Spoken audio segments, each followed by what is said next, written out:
Hello, everybody. Hello, hello, hello. Are we live? Can you hear me? Hello, Hugan089.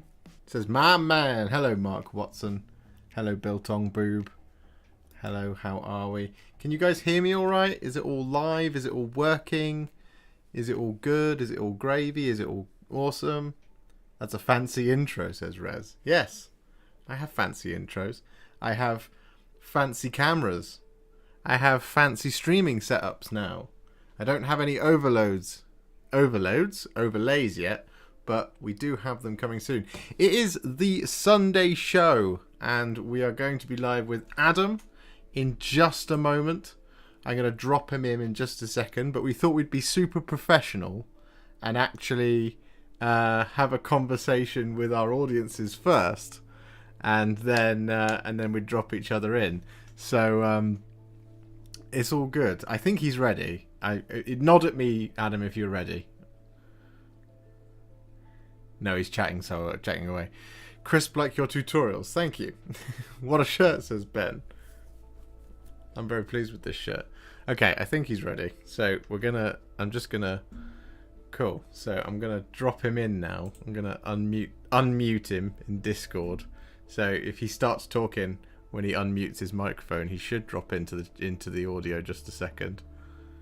You should be able to hear me now. We can hear him now. Hope everybody can hear. You can hear me now. Can you hear me now? I can hear. Can people in my chat? Can you hear Josh as well? So I've just been talking. I've been like waffling away, and I was like, yeah, we're live with Josh, and we're not because I'm not there. You weren't coming through on mine. You were just an image. You were just chatting away. So yeah, we did that really professionally. I thought that went well. That was very professional. We'll work on it, guys. We'll work on it. Don't worry. So I've got high def vision right now on my stream. I've got my stream open as well. I can see it. I'm pretty happy. But what we've also got is we've got a scene collection, because I'm not just going to be sat here talking into the camera. Because actually what we're going to be doing, I'm just going to summon the finger of power right here. I'm going to go into a hobby cam like that. So what am I going to be painting today? I'm going to be trying to do I'm going to be trying to figure out how to paint this shining spear is what I'm going to be doing. And we're also going to be shining spear. That's awesome. I'm going to be trying to figure out how to paint this shining spear. I've got some. Hey man, just recently got into the painting side of Warhammer and have watched a lot of your videos. I'm really enjoying it. Well, I'm glad to hear that, Marco RD Gaming. I hope you're enjoying the painting side of it. Welcome to the hobby. If you ever need any painting assistance, Warhipster is the place to come, as well as many other places. The finger of power. The finger of power. It's early to be saying things like that, Josh. Yes, it is. 25 to 9. I've got Kelly in my chat complaining she can hear me twice. She can hear you twice. She can hear me doubly. Oh dear. Sorry, babe. Oh dear. Oh wait, she can hear you twice because she's in the other room, or she can hear you twice? Yeah, she's in the other room. No, she's in the other room. It's not an audio problem. I fixed all my audio problems apart from the audio problem that is me talking. So, that's an audio problem we can't solve, I'm afraid. Yes. So, well, sorry to finish what I was saying, Marco. Marco, welcome to the hobby. I'm glad you're here, and it's awesome. Ben is calling Rich a nerd. Andrew says this ADR wargaming chat looks an awful lot like 5 Minute 40k Long Lost Brothers. Yes, I thought this might come up. I will address this. I will address this now. So I was going to make a video today, and I frankly did not get time because I'm trying to enjoy my bank holiday. But yes, I have rebranded a little bit. I have changed my name, so I am now by the same name which most people know me as, which is ADR Wargaming. It's what I am on Twitter. It's what I am on Instagram. The reason for that is quite simple, which is that I tried making a video on the Balance Dataslate, right? And I tried to do it in 5 minutes, and I worked on it. Like 4 or 5 times trying to re-record it. I could not fit commentary on the Balance Dataslate into 5 minutes, and I don't like misleading people, so I will keep doing 5 Minute 40k. It will be a series on the channel of like unit reviews, probably, or like little rules interactions, things like that. 5 minute videos, but the channel as a whole has rebranded to ADR Wargaming. So it has changed a little bit. So yes, I hope that's okay with everyone. Please direct any complaints to my complaints department, which is my bin behind me. But no, that has been the rebrand. So yes, I am now consistently ADR Wargaming on all platforms. He is also always now going to dice tell rolling, you. He's going to tell you what the real definition of ADR is, because it's not always dice rolling, is it? Well, I don't know. What do you think? What do you think it is? Absolute dickhead rambling. No, I'm joking. Of course. That's what we're going for. That's what we're going for. I'm on 2 cameras here. That's the other thing. I will have a fix for this whole camera setup shortly, so don't worry. I won't be doing the 2 camera thing where I'm like looking between 2, because Josh's viewers get this lovely view of me on my Mac camera, which is a bit rubbish. Nah. It's like my chin. You get the viewers on my channel get HD face. The viewers on your channel get the bearded chin. Currently the crimson chin, because I caught the sun a bit today. So you know. Well, I don't think anyone's complaining, because you're a handsome man from many angles. Oh, that's so delightful. Thank you very much. Just a question that's come up in my chat from Barton Farm, who says, "Quick question. I'm not on Instagram, so might have missed an announcement, but has the conclave stopped being a thing?" You are not the first person to ask this. I can assure you the conclave has not stopped being a thing. Reza, who is in the chat with in Josh's chat, he and I are going to be recording an episode very, very shortly. We are going to get one going. We've had a series of issues with members of the conclave being unable to basically do recording and stream content or anything like that due to internet issues. We had illness, we had holidays, there was like a whole bunch of things came together.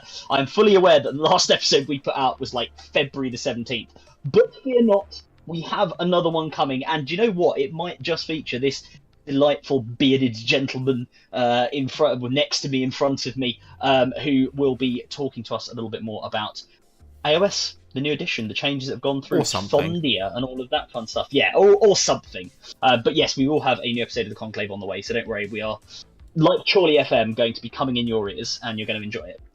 So don't worry. PD Ostrander says, "Look at that high def. You get to go up on the big TV." I want to be on the big TV. I'm gonna go. You can put my face in high def on the big TV if you want. I'll go for the face camera only option. Everyone should still be able to hear you, Adam. But there you go. Now you can see me, just me, my face in exceptional high definition.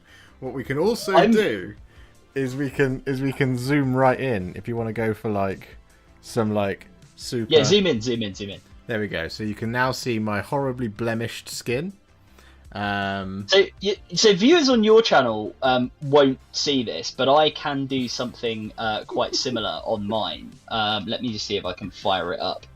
Let's get it going. Yeah, here we go. I can like do this. This is really weird. So if anyone's watching on my channel, you'll have giant Josh face and giant me face at the same time. Gigantic. I've just seen my stream preview just going right into my face. It was truly horrifying. Right. We're going to be talking about the Balance Dataslate, aren't we? Yes, we are. And I need to get some paints, because I'm going to be painting a shining spear whilst you tell me I'm wrong. I'm going to zoom out because this is weird. And also, just anyone on my stream, apologies. I understand the audio is a little bit tinny, but I don't know quite what's causing that. So I'm going to kind of have to put up with it a little bit, but I will try and fix it at some point. You better.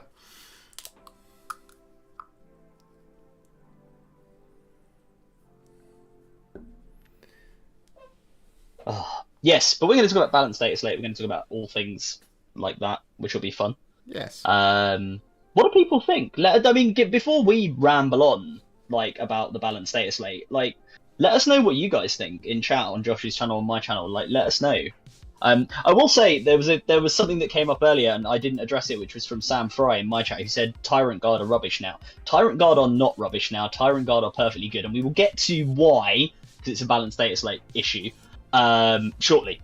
But yeah, tell us, what do you think? What do you think of the Balance Dataslate, guys? Let us know in chat, and we will give you our rambling thoughts as well.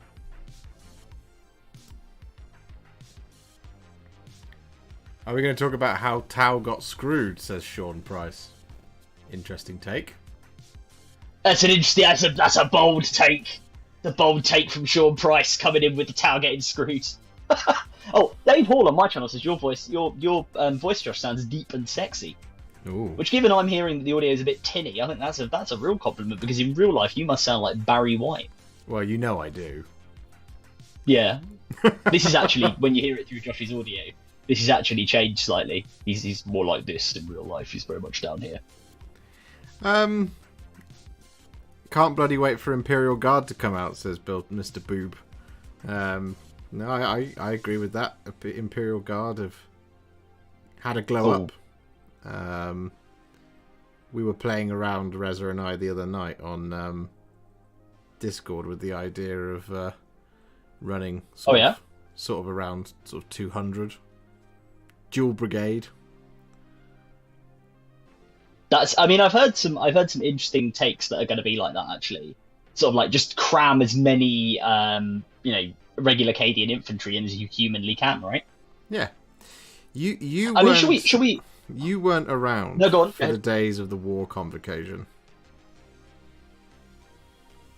The war convocation. What was the war convocation? The war convocation was an AdMech detachment, and the war convocation meant that all upgrades. If you took one of everything from the Skitarii book and the Cult Mech book, because they were two separate books at the time. Mm-hmm. You took one of everything from both those books and an Imperial Knight. You got to take the detachment of War Convocation. War Convocation meant you could use the abilities of Cult Mech and the abilities of the Skitarii on all of the units. And it also meant that all upgrades were free. That's pretty cool. Now, this was a problem. I can imagine. Because it just meant that, those upgrades that you always thought were nice to have, but didn't take. Yeah. You now just took them, because you didn't have to pay any points for. Of course. And because you could take all of the upgrades, everything just went up exponentially in power. Yeah. So now, as a guard player, you're taking your Voxcaster. As you should be, right? As you should be. I don't know. I agree. I think it's cool. And Guard need the help. But you're taking your Voxcaster, you're taking your special weapon, and you're taking your heavy weapon team. Because why wouldn't you? Because it's all free. No, absolutely. So you know what? I'm actually gonna get the Balance Dataslate in my chat. I'm actually gonna get the Balance Dataslate on screen. So bear with me a minute, because we're gonna get some weird window capture stuff. But I'm gonna get it up on the screen. So just talk to chat for 2 seconds. So Sean asks, how didn't the Tau get screwed? I do admit the broadsides needed the nerf hammer, but that was all that was needed. Because you guys got off light, man. You guys. Yeah, well, I don't know which camera look to. You're on just dude. You got off lightly compared to what you could have done, right? Remember what happened to orcs, and I'm not saying they didn't need it. And look at what happened to Custodes. You guys got off pretty lightly. Also, the other thing that I know people are a little bit upset about in Tau community is the changes to indirect fire, because of the air bursting fragmentation projector and the smart missile system. Yeah, sure. So I get that kind of feels like more of a targeted nerf for Tau as well. But things that still exist for Tau are the devilfish spam with the breaches, and all of those stacking buffs are still there. Broadsides are still good, they just lose core. But what they actually do, the changes to broadsides, what it does is it makes things like the Riptide a little bit more legitimate. Because the reason you took broadsides over a Riptide is because broadsides got core, which meant they could have access to all the core features, which is really, really strong and really, really good and really powerful. But now the Riptide becomes viable again. Because the Riptide and the broadsides, there's not really much that separates them now. So that's a good thing. That's a good thing, I think, for the game. Yeah, I'd agree. Some of the the far sight, I admit, maybe the 9 inches might be a little bit strong for them because it was 12, right? Yes, yeah, it was 12, yeah. So that might be a little bit heavy-handed. I didn't know. I know that there was kind of you were running kind of like a choice, really. You were either kind of going. I know lots of people at the beginning said Borkan was the best, but as I predicted, it was just going to all turn to Tau and Farsight Enclaves. Because whatever. And actually, the thing that everybody was really upset about, the Hammerhead, that's still around. Yeah. Yeah. I mean, the thing is, right, the Tau, most of your stuff didn't really get touched.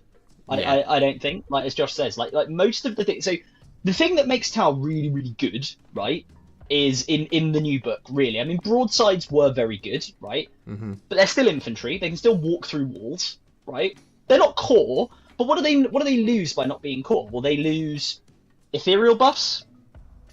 Yes. Right? Really? Tau is an army that doesn't. And you know what? Look, I have a Tau army, but I don't play Tau at the moment. Not played with the 9th edition Codex. So shout at me if I'm completely wrong here. But the main thing I can think of off the top of my head that was one of the combos people liked was the ethereal buffs, right? That you got, because it just made the broadsides, which are very durable anyway, even more durable, right? Yeah. By losing core, they've kind of they've lost that, but they're still really good. You just might not see them as much anymore. Your unit, which everybody really, really loved, which is incredibly powerful, which is the Crisis Suit unit.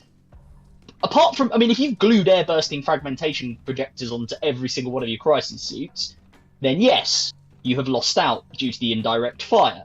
I'm going to say something controversial here and say, unlucky guys. I don't care. I'm fine with that, right?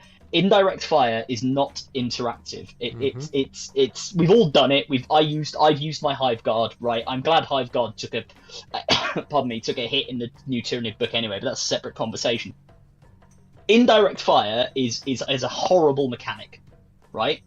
I'm okay with the change they've made where the guards still keep it at the normal ballistic skill, but the fact you're just -1 ballistic skill and you can also face, another minus to hit from the from going through dense terrain or something like that, I'm fine with it. I'm fine with it. I think it means it's going to lead to much more interactivity.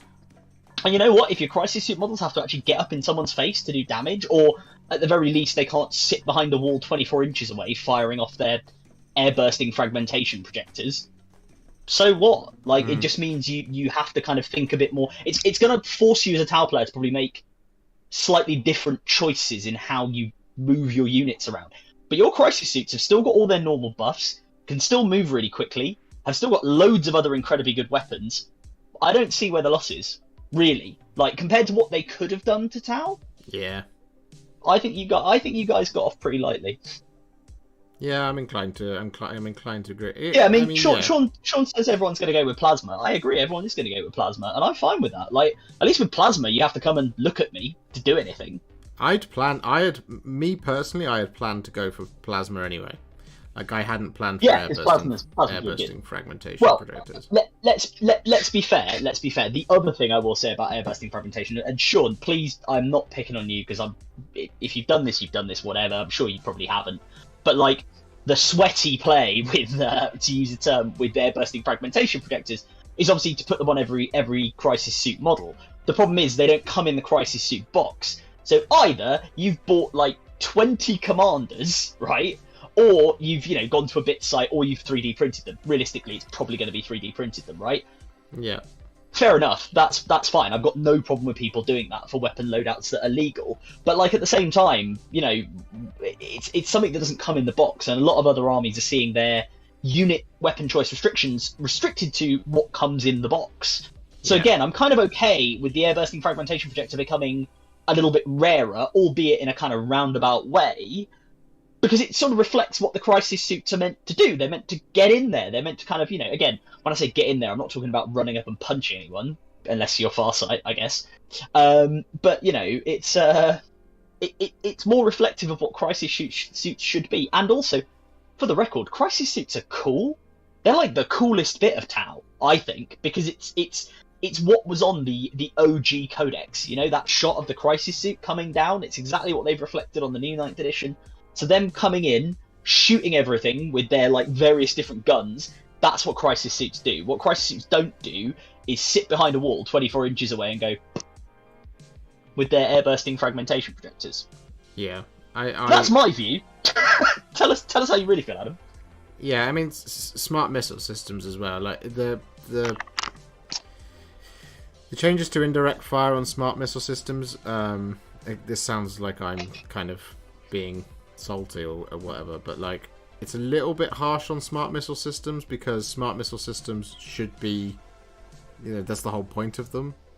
They shouldn't be very powerful, but they send out tons of rockets, right? And they seek out, like the whole they're actually in, like, you know, they're intended to be fired indirect. It's like a mortar, right? Like you don't fire a mortar directly. The smart missile system impact I can kind of get behind as more of a like complaint.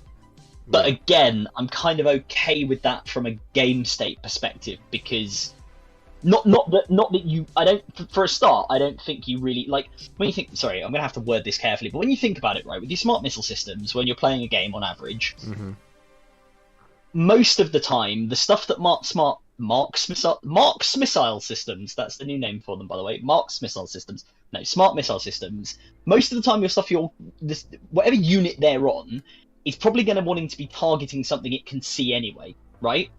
Yeah. So like a rail side, for example, a broadside with a railgun and with the smart missile systems on his shoulders, right? He's going to want to shoot something with his railgun, which he can only do directly anyway. So he's going to want to walk out, take a pop at something. So at that point, the ability of the smart missile system to hit something in cover, out of line of sight, is essentially a bonus, right? Yeah. It's just an ability for you to sit there and go, oh, well, I'm going to shoot this tank with my railguns, and I'm also going to maybe, because I think I might kill it or I might do enough damage off my one shot, I'm just going to put my smart missile systems into, that unit of Marines that are sat behind a wall, right? It's like a bonus. I'm kind of okay with that becoming much less of a choice, and you instead going, okay, I'm actually going to target my smart missile systems also into something I can see. Again, it just boosts that interactivity. Yeah. Yeah, I think yeah, you're gonna have to, if you lent into the way Tau play in the current meta, you're gonna have to change how you play, and that can feel like a screw job. Yeah. And so I sympathise. Yeah. I have some sympathy for it, but I just think the Tau, on the whole, for an army that's doing like as well as they are, I think they got off quite easy in this. Yeah, they escaped. Like I thought you were going to see something like change the points value of crisis suits to like 55. Yeah, exactly. I thought crisis suits would go up, but they did not. Which is good. It's okay. But yeah, I don't know. So I've got a question from Dave in the chat. In my chat, he says, "Just wondering, is Hive Guard fire still indirect now that the target has to be visible to a Synapse creature?" Yeah, I mean the Hive Guard themselves are still indirect fire, but they ignore. I think they ignore all hit roll and ballistic skill modifiers. I will double check that in a second, because I think Hive Guard basically still get round this rule. But Hive Guard are not as good as they were, rightly so, I should add, for a whole bunch of other reasons. So you're probably not going to see them in Tyranid armies. Certainly not to the degree that they were in Tyranid armies. But yeah, they're still viable if you want to take them, for sure. So the codex is out now, isn't it? The codex is out now, yes. My copy actually hasn't arrived. Mine's someone told me earlier it was the shadow in the post has stopped it arriving. So hopefully it will arrive sort of Tuesday time, because no post on Sundays. But yeah, I'm looking forward to getting my hands actually on the physical copy. Mainly because I want to read all the lore. I'm very familiar with the rules now, but I want to read the lore and look at the artwork, because that's cool. That to me is like the best part of having the physical codex, because you can get the rules online, right? You can go to Wikipedia, you can look in Battlescribe, you can look on the Warhammer app if you're a bit of a sadist. But you can have a look at all the cool bits of lore, and there's always something interesting sprinkled in the lore, right? Like somebody the other day on Twitter was talking about the 11th Primarch, and I pointed out, or talking about the 2nd and the 11th Primarchs, and I pointed out that in the Custodes book, it talks about how when the Shadowkeepers guard the dungeons, there is, of all the most dangerous crap in the universe that the Emperor has decided to put away in his personal storage locker underneath the Imperial Palace on Terra. One of the things it talks about is it says Subject 11, which is widely sort of hinted or interpreted to be the 11th Primarch. So he or she, should I say controversially, or it is down there in the dungeons, and the Shadowkeepers are looking after him. Or it's just, it could just be anything. Some bloke called 11. Yeah. It's actually a small American girl who went to the other side. Yeah. Alright. So, Tau, there's some challenges with Tau. Custodes, we should talk about Custodes. Well, do we want to do... I know we're doing army-specific stuff at the moment. Do we want to just run through the universal rules just to explain what has changed? Mainly because they come up first on the data slate, right? So we should just say what has changed for everyone, because I think that's quite big. Or we can focus on Custodes. I don't mind. What would you prefer? Well, let's get the salt out of the way. Let's get the salt out of the way. Okay, I will scroll down on my screen. I've scrolled down to Adeptus Custodes. So, the Custodes, sorry, Golden Boys, feel for you guys. You got hit pretty hard, right? And this is what I say when I say about Tau players. And again, Sean, by the way, said he doesn't do what I said with air bursting fragmentation, so I'm fine to criticise. So good on you, buddy. Or good on you, buddy. I'm just remember which camera I'm looking at. Adeptus Custodes, they got hit pretty hard. So for three bullets to the head. First one, change the third bullet of the detachment abilities of an Adeptus Custodes detachment to read troops units in Adeptus Custodes detachments gain the objective secured ability. Now this one's quite big because Custodes for a very long time have had OBSEC on everything. And then when the new book came out, they basically went to like OBSEC on infantry. So obviously the bikes didn't get it anymore, the Virtus Praetors, but they were very good for other reasons. And your Trajan Valorises, your Alarus Terminators, they all still had it. So you could stick an Alarus Terminator on an objective, and you would be quite happily holding it.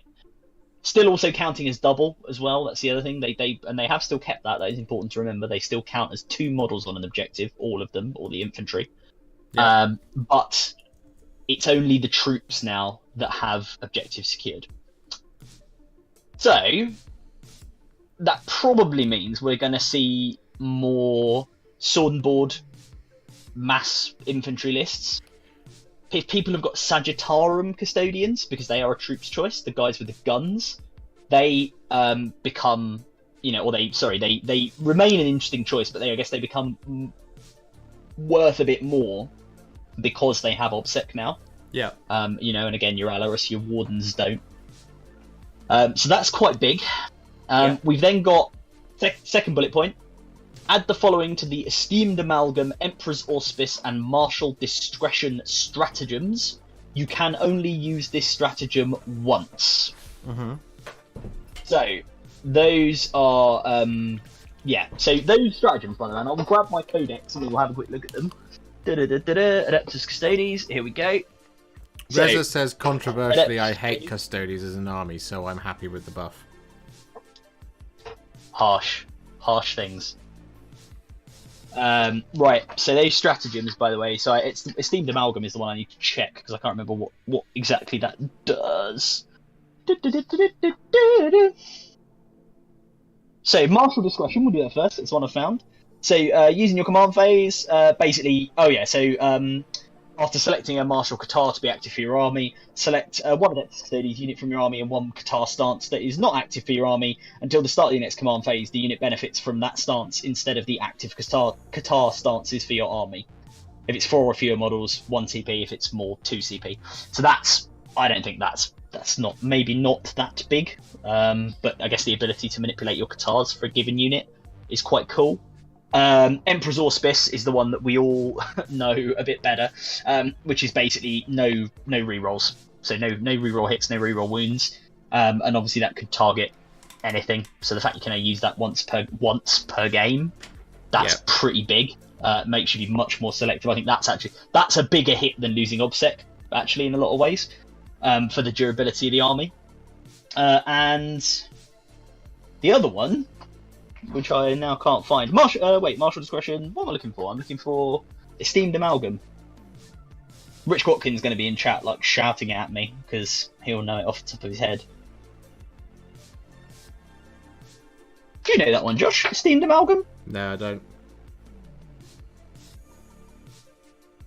Must be a specific one. Hang on.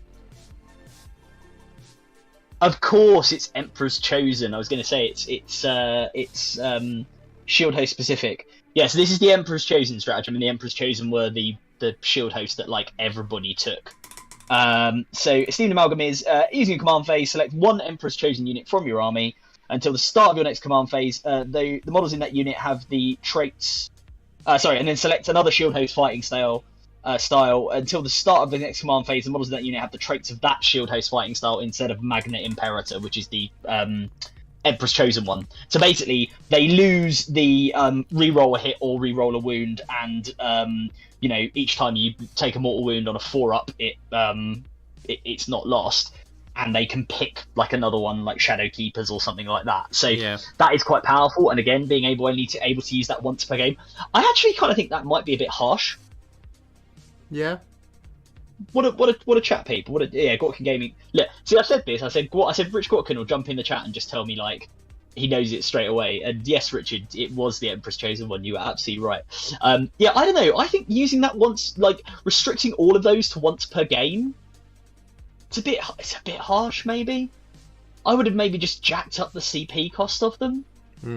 I don't know. Chat, what do you think, guys? What do you think? Is that too much? Is that too harsh?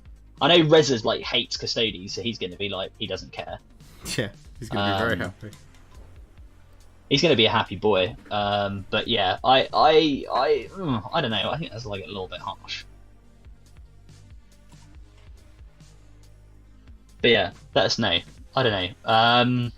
And the final bullet point, I should say, on the Custodes on the Salt Train is you change the Adeptus Custodes keyword in all instances of the Arcane, Genetic Alchemy, and Emperor's Auspice stratagems to read Adeptus Custodes Infantry. So, obviously, we've already covered Emperor's Auspice, no rerolls. Arcane Genetic Alchemy is transhuman for Custodes.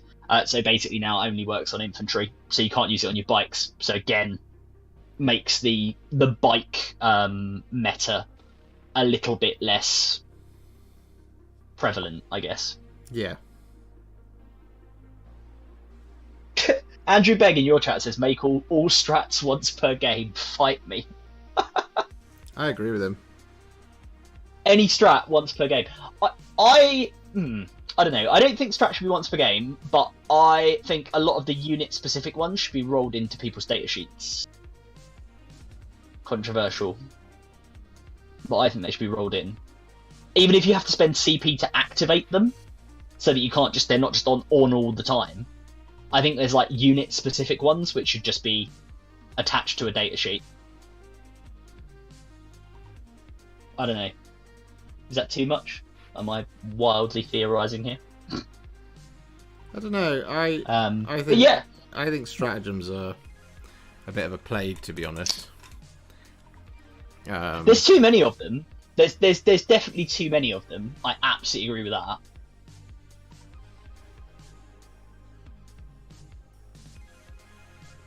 So yeah, I don't know.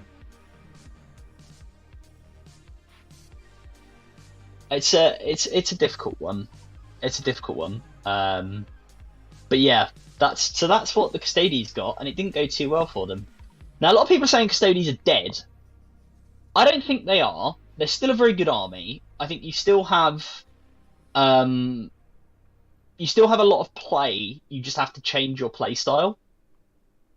And I think it's going to be a lot harder, obviously, to hold objectives. I think where Custodes going to fall down is their ability to hold objectives, potentially. But there are, like, Dread Host lists and things like that, I think, now, which might see some play. Mm-hmm. Which they just haven't before, right? Everything's been Emperor's Chosen. because Emperor's Chosen is so powerful. Yep. I agree. Sean's got an interesting mechanic. He says, I think there should be a cooldown, i.e., I guess you use it in one turn, you can't use it in the next turn. That might work. Yeah. I think there should be. Yeah, I think there should be less stratagems. I'm big on there being less stratagems overall.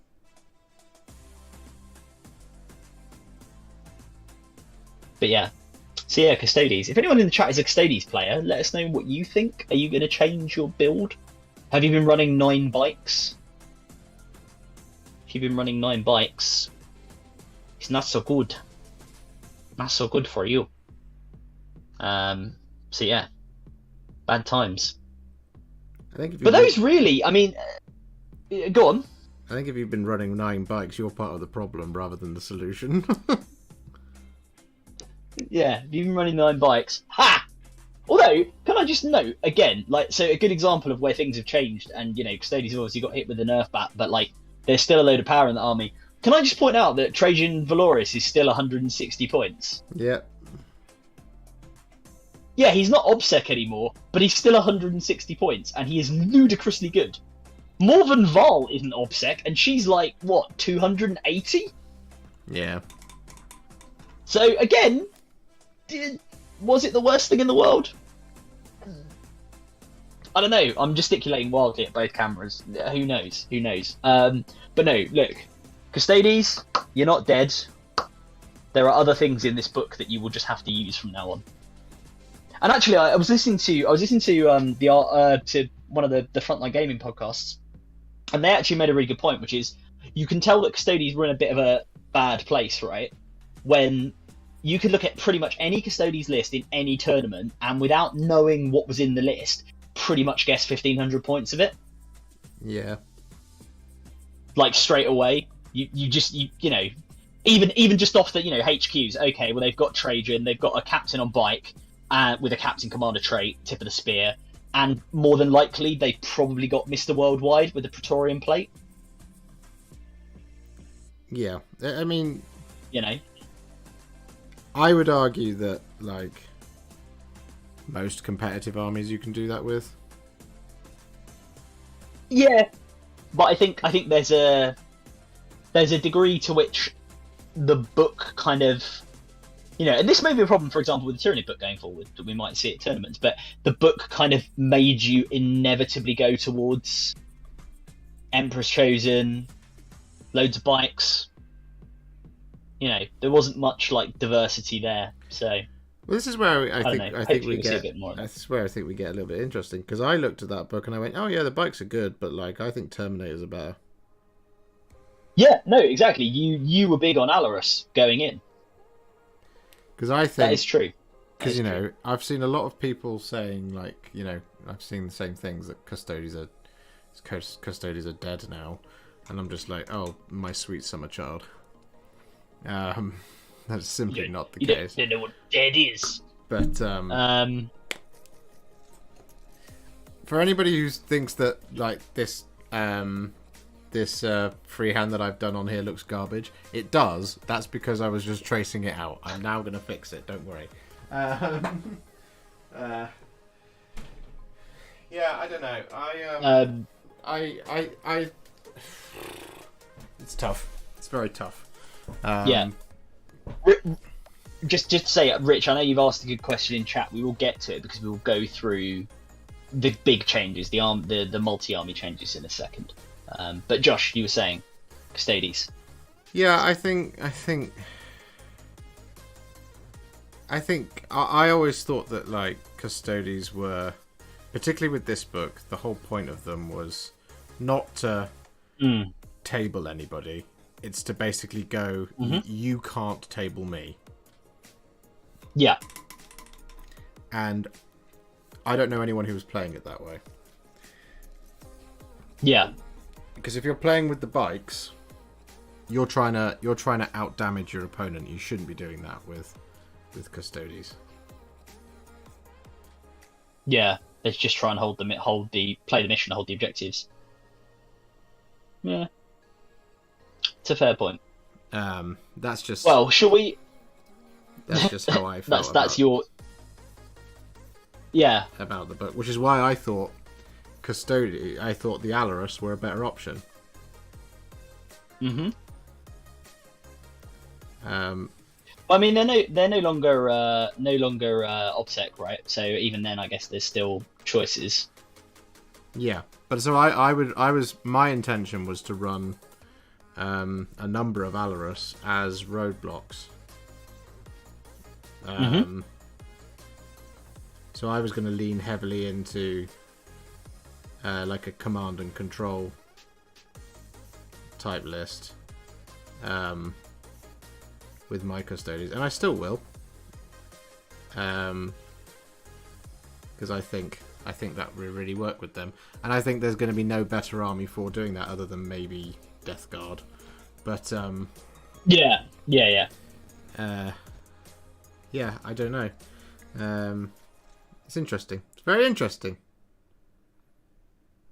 Yeah, I think it forces some change into lists. It makes things a little bit different. So, yeah, I mean, as I say, it does hit Custodes, but I'm kind of okay with with that a little bit. Yeah. Yeah, I'm okay with it. The changes, I don't think there was any. I think losing OBSEC on anything that isn't troops is a bit harsh, because when you combine it with again the changes to bodyguard, there is now the Wardens unit, which just you'll never see it anywhere. Yeah, no, true. Wardens has absolutely no play whatsoever. They did take a bit of a hit on that. Yeah, they did take a bit of a hit on that front. People in my stream, you can also now see what Josh is painting, this beautiful shining spear. So, well, it's not beautiful yet, but it will be. I think it's beautiful. It's getting there. I'm in the process of creating. Yeah. Shall we talk about so Dan in my chat says, I only ran 1x3 bikes. This just nerfed most of my list to try and tackle the bike spam lists. Yeah, I feel you there, man. Like, if you were just like I've got 3 bikes, right? So I would only ever run 3, like, at the moment. And yeah, I guess this does make them pretty rubbish. I still think there's still definitely a place for the 1x3 bikes, because they're still very powerful, right?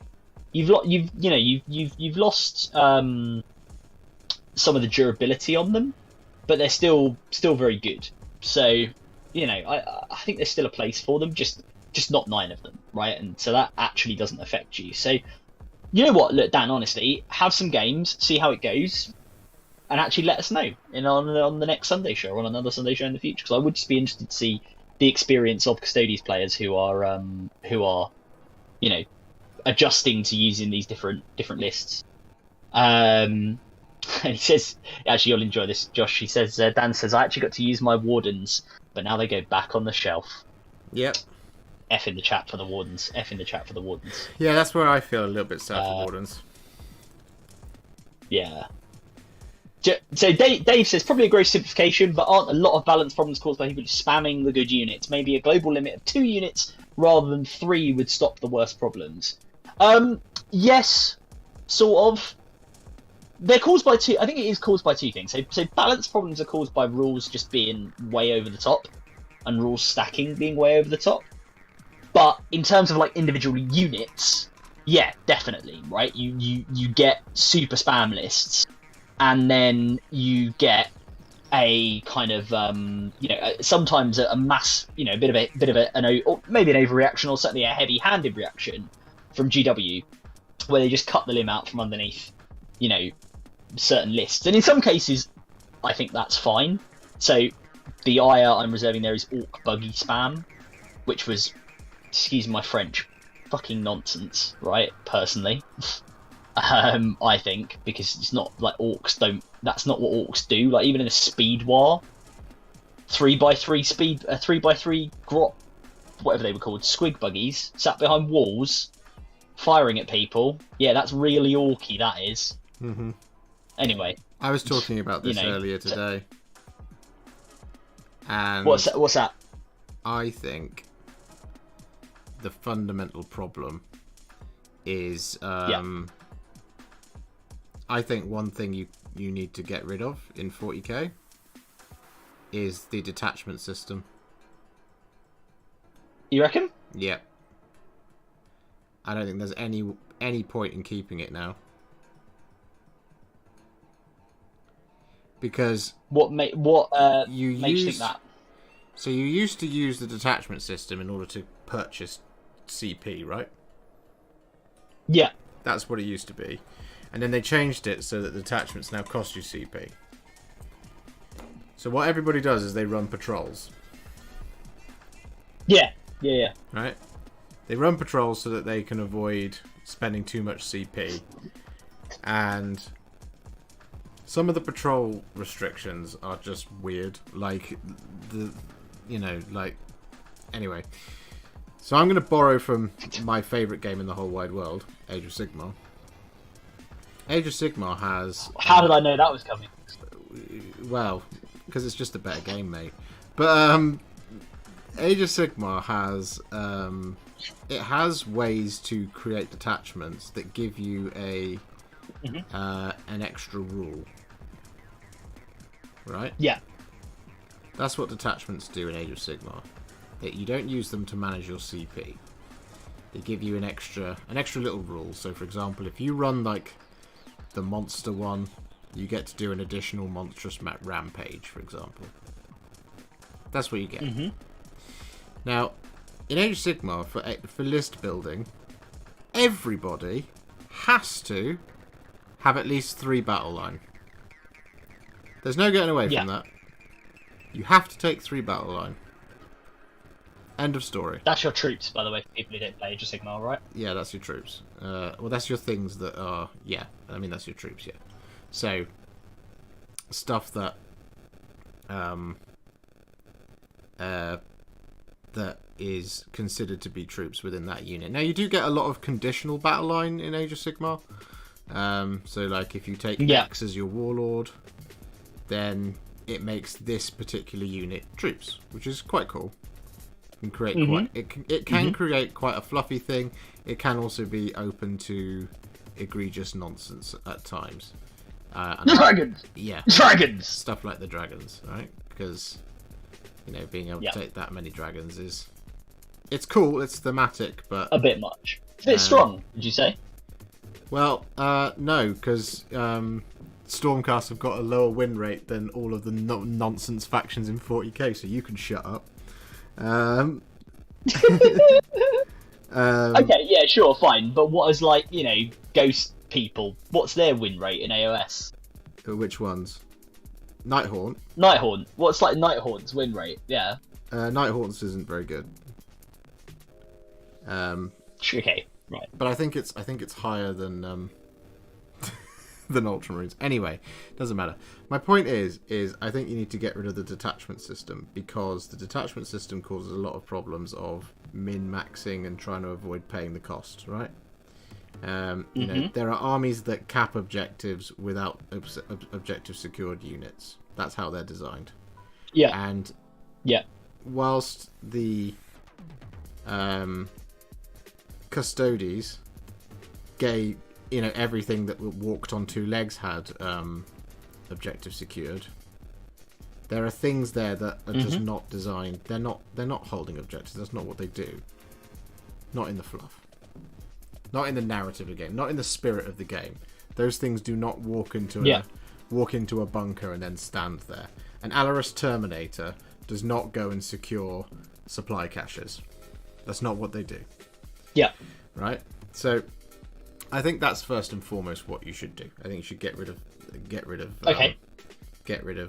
detachments and go back to... Okay, we're getting rid of detachments, right. As Rich was saying in my chat, as in going back to a combined arms detachment. Yes, Rich, I think you go back to combined arms as an arms detachment, and you then, if you want to, you can organise the units within the combined detachment into other detachments that can grant little extra bonuses for taking it that way, right? Anyway. Sure. So I think that's one thing that you could do. The other thing I think you should do is you should make it so that only OBSEC units can score. Okay. End of story.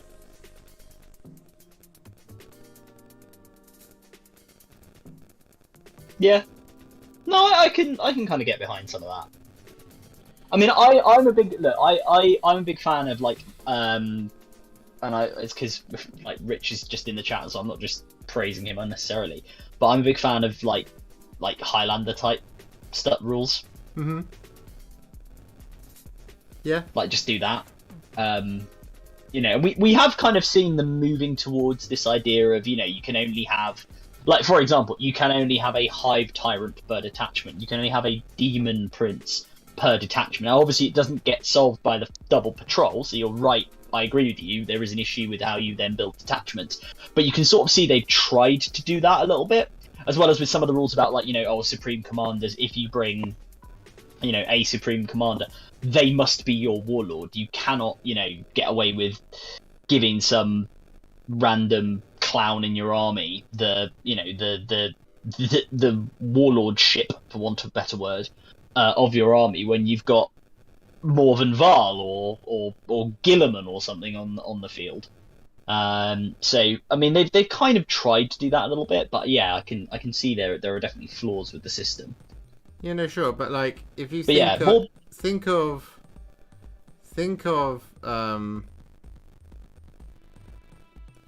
I'm trying to think of an example of an army, like, but imagine how different.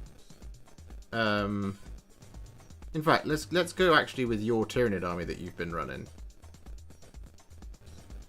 If only OBSEC units could score, so it doesn't matter if you stand your Hive Guard on your backfield objective, you're not going to score that objective. Yep. You might hold it, but you're not going to score any points 100%. for it. How different is how different is your army list? I'd probably swap out. I'd probably put in some because I have been running like blocks of warriors anyway.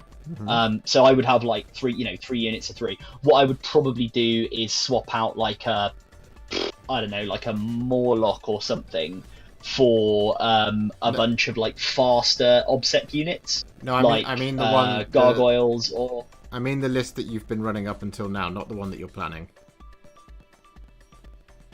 No, I mean, okay, so fine. So I wouldn't take the Morlock out. I'd like get rid of a, I don't know. I'd maybe like if it had been the list that's like a well, that would have been Crusher Stampede, right? So I'd have to just take more warriors. Really, it would be like getting rid of Hive Guard and having warriors. Yeah, would be the way to go. So yeah, so you would lose the Hive Guard from your army, is what you're saying, basically. Because what were you running before? You were running. Well, I mean, to be fair, you were running 3x3. So the Crusher Stampede list is 3x3 warriors, a Hive Tyrant Wings, Side Tyrajul, Barb Tyrajul, 6 Hive Guards, Neurathrope, Tyranid Prime, and what else is in that? Oh, Stonecrusher Carnifex and a Harpy. So I'd probably like drop the Carnifex, right? Drop the Carnifex and replace that with warriors in the old yeah, sure, list. Because again, so imagine, if you will, that you and I are playing that game. Only your troops can score, and I kill 9 Tyranid warriors. You can't score any points. Oh yeah, for the rest I'm of the stuffed. game. Yeah, I can't score any points. Yeah, so it doesn't matter how much power you've got. To be fair, is why. Yeah, which to be fair, I don't. So that's why I don't think it should be. Like, I think infantry only, fine, but like troops only, nah. Just because well, okay, sorry, I will caveat that, right? Which is, I will say, I think it's fine if you pair it with the changes you're talking about to how the whole detachment works. Oh, and I think, sorry, Josh, just to FYI, you are getting people in chat saying your stream is lagging a little bit. Oh, is it? Yeah, I know it's been having some issues on my YouTube, but yeah, some people are saying it's lagging a bit. But yeah, but anyway, to continue, what we were saying, there are you'd have, as I say, if you change it holistically with the things you're talking about how you actually build your detachments, I think that's fine. That would work. I think if you do it without that, if you like kept the current detachment system, and also, frankly, some of the rules for the way you can build armies and are incentivized to build armies, indeed, in 40k, that would be a little bit rubbish. But why? Right? Because I just think it would. Well, because it would mean there are some armies which just become completely unworkable. Like who? Right. So again, a Crush Stampede would be an example, because they can only take warriors. They don't have any other troops choice. Right. Yeah. So this is the problem. So you have to take more warriors. Remember. Yeah, but you're still they're only a 4-up. Mate, they're a 4-up save and a 5-up invent save. You are gonna any other, like Tau, for example, with Fire Warriors, will mince them.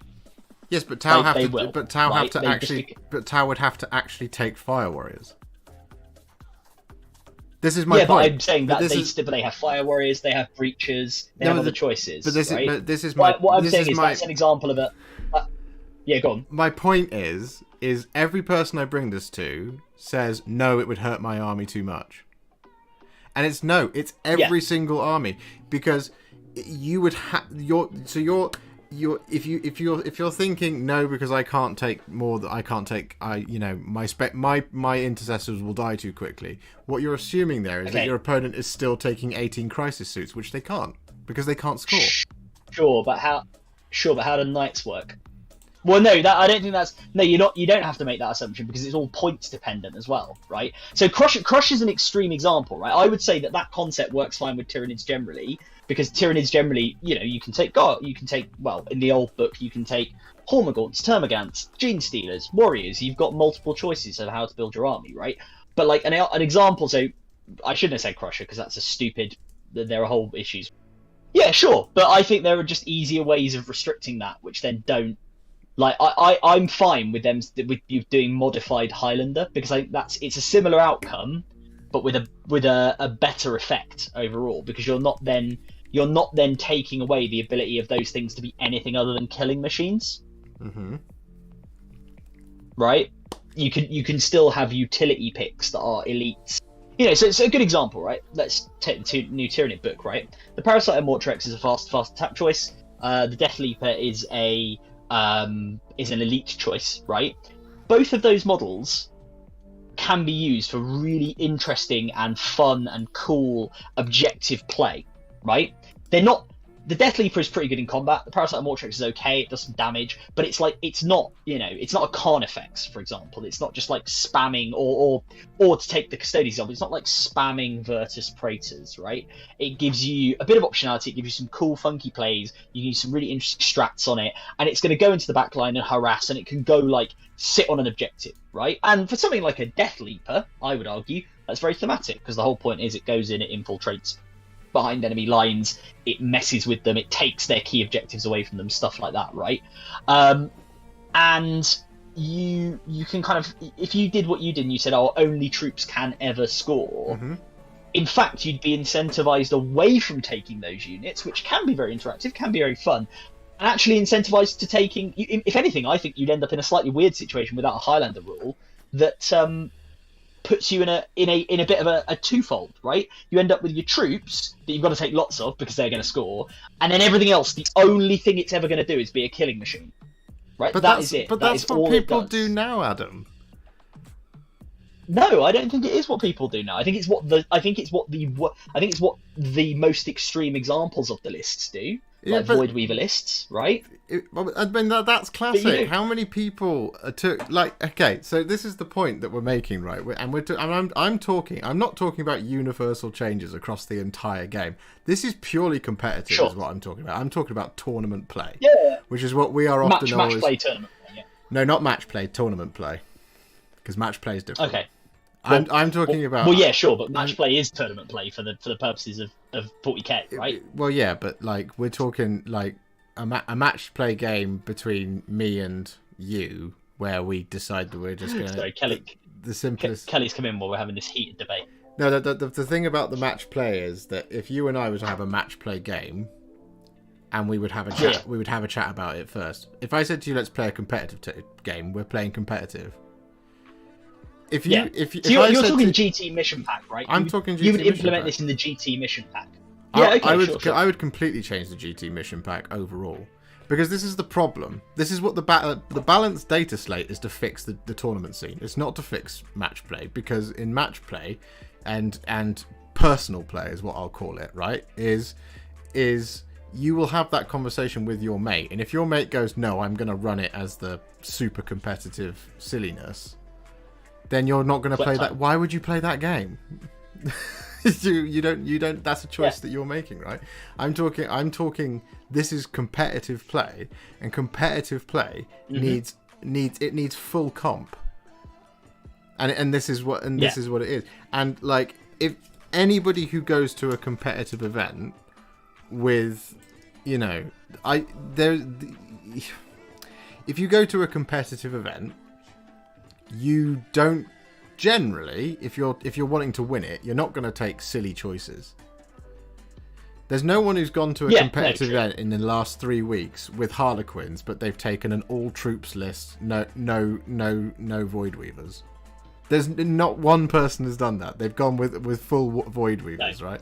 Like, and so full Void Weavers and troops, right? Void Weavers, Star Weavers, troops. That is the light Sadath list. Yeah, and there's nothing. We've gone way off the data slate. I know it's all part of the data slate, because the data slate is designed to fix the tournament play for everybody. That's what it is designed to do. Because you don't have to use these. You don't have to use the Balance Data Slate in your narrative or your open play games, or even in your Garage Hammer match play. You don't have to. It's not. That's a choice. No, it's for tournament play. Yeah. So I know it's kind of wildly off topic for the Balance Data Slate, but it is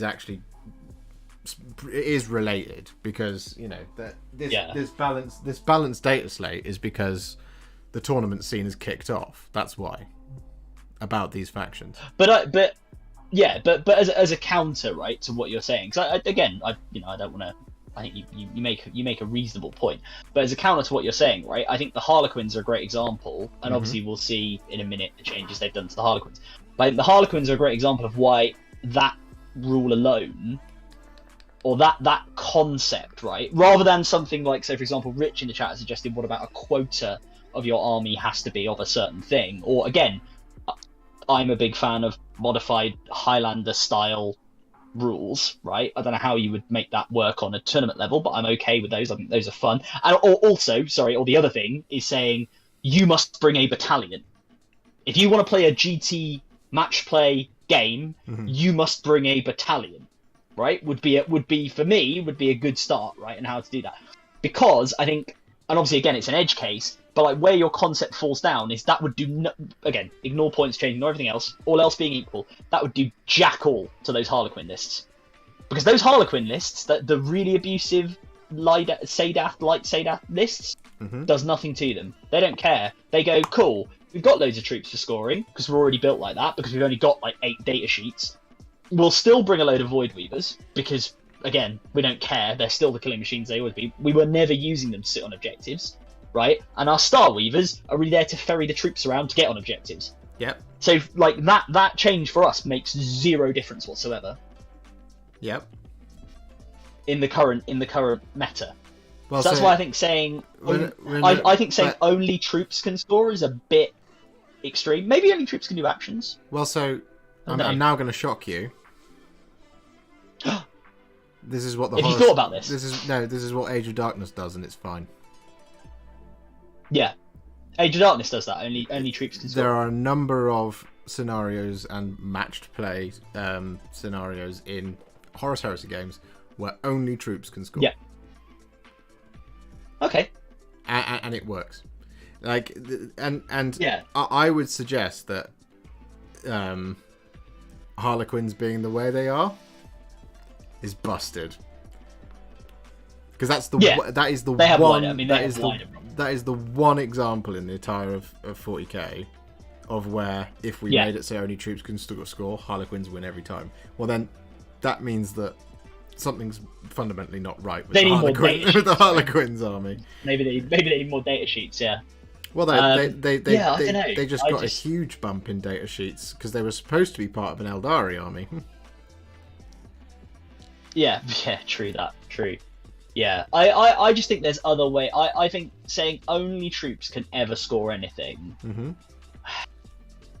I'd be okay with maybe troops can, like, we have it now to some extent, right? Where only, you know, they took away, they made it so that secondaries could only be performed by minimum units of, you know, or, you know, like retrieve Nachman data can only realistically be done by a 5-man unit of infantry or character, I guess. So they've sort of done changes like that. But I think holding objectives, I don't know. I'm kind of okay with it. I don't think that necessarily would solve a problem. I think what it might lead to is just actually kind of more boring, less varietal armies without actually addressing those that already benefit from it, because they're kind of, as you say, the Harlequins have those wider problems. I think the way you do it, for example, as I say, like, you know, either quotas or you say you have to bring a battalion, which forces you into 3 troops, because that gets rid of your, you know, your double patrol issue. I'd be fine with that if they said you have to bring a battalion to play a match play game. You've still got plenty of slots. You're still going to have minimum 3 troops. Like, I think that would go a long way to solving it, right? No, because sure. I think it would actually cut out. Because it actually would cut out. And also, by the way, again, I said it on last week's stream, and I'm going to say it again. Drakari players, you can bring a bloody real space raid. You can't do your 3 patrol bullshit. You bring a real space raid because it's in your book and you're meant to use it. So there we go. it's my feeling on the matter. Because otherwise it's pointless. So yeah, I don't know. Built on Boob says, burn the heretics and everyone, play narrative, forget everything else. I'm actually going, if anyone's going to this, I'm going to the Narrative Wargamers event at the end of April, which is a really interesting looking narrative play event. So yeah, if anyone's going along to that, I will be there. We can play some games, have some beers. I don't know yet. I actually don't know. But it's 80 power level, and yeah, you can play around with stuff. I might bring like a gaunt carpet Tyranid list. Like just paint up loads of gaunts and just bring gaunts, just tons and tons of gaunts or cool. Gargoyles. Like do a proper like swarm list. I don't know. I'll see. We were speaking today and he mentioned and Built on Boob, you've asked the question. It's in Belper. It's up at Tabletop Events Limited in Belper. Yeah, Dave Hall says, aren't the nasty Harlequin lists all battalions? They are, but as we've just exposed, like, so Harlequins is Josh is right, Harlequins is just busted, or were, we'll get to them in a second because they did get hit on the Data Slate. Harlequins had a whole bunch of they have a whole bunch of problems and reasons why they are busted. Mm-hmm. The fact that sorry, I'm losing my voice here. The fact that neither of Josh's troops are the only thing that can score, nor you can only bring a battalion options, solve the Harlequin problem alone. Gives you an example of what's wrong with them. But should we talk about Harlequins briefly? If you want. If we're done with with this conversation. Oh well, I mean, we can add more to it as we go along. I just think it's worth getting on with what else has happened in this Data Slate, because we've done Custodes and we've done Tau. Yeah, no, we can go forward. Should we do Harlequins? Yeah, let's do it. So yeah, Harlequin. So Harlequins, basically, you had four bullet points. You can see them on the screen now if you're in my stream. Points wise, you had 2 points changes. Your Star Weaver went up to 95 points, and your Void Weavers went up to 130 points per model, which is like one of the biggest points jumps I think they've actually ever done like this, because it's roughly, I think it's almost 50% of the cost of the model. They were 90, which again is yeah. So and they've gone to like 130, so it's like 40 points, right? They've gone up, which is pretty big. Yeah, so you can't take 9. Well, you still can. You can still take 9. Yeah, I mean, you still can. It's just it's going to be harder, right? Realistically. And the other big changes they got was the Mirror Architect pivotal role, which is a pivotal role which goes on a Shadow Seer, which is the psychic person in the Harlequins army. That previously was an aura. And the ability in the aura is basically any Harlequins Sadath core unit it might have not been core, but anyway, the units that it affected within the aura were treated as being 6 inches further away when they're targeted for ranged attacks. Yeah. So obviously it means that, like, if you're trying to shoot the damn things, they're even further away. And obviously bear in mind as well that they have a lot of minuses to hit. They have an invuln save. It was like a real durability boost. That ability has changed. It's lost its aura ability. It's now, you pick a Sadath core unit in the command phase within 9 inches of the Shadowseer. That unit gets treated as being 6 inches further away. Mm-hmm. So you don't end up with this scenario where, like, you have a little castle of Harlequins sat around a Shadowseer, and your opponent goes, I'm going to shoot them, and they go, no, you're not, because I'm 6 inches further away, and I'm at the edge of your range. Ha ha ha ha ha. Obviously, again, bearing in mind that Harlequins can advance, charge, advance, shoot, etc., which is fine. It's a perfectly thematic rule for them. But this was probably a bit much. So that's gone. And the Favour of Kegarak Warlord trait has been changed, basically, so that previously it was once per turn when you make a hit roll, a wound roll, or a saving throw for the Warlord. After making the roll, you just treat it as a 6. So if you fail it, basically, you can just treat it as a 6. They've now changed it to be a melee hit roll, a melee wound roll, or a saving throw. Mm-hmm. So again, it can't be against ranged attacks. So if a Warlord gets caught out in the open, again, unlikely with Harlequins, but if they get caught out in the open, then it's a bit more of a reasonable thing to get shot at. But again, a lot of their core stuff remained. The light Sadath hasn't really had any changes, which is obviously really good. That's the one with hit transhuman. Can't be hit on anything less than a 4. Yeah. Pretty big. Yeah. Dan said, "Re our troops thing. I think we need to disagree. Agree to disagree, else you'll be talking about troops only scoring for hours."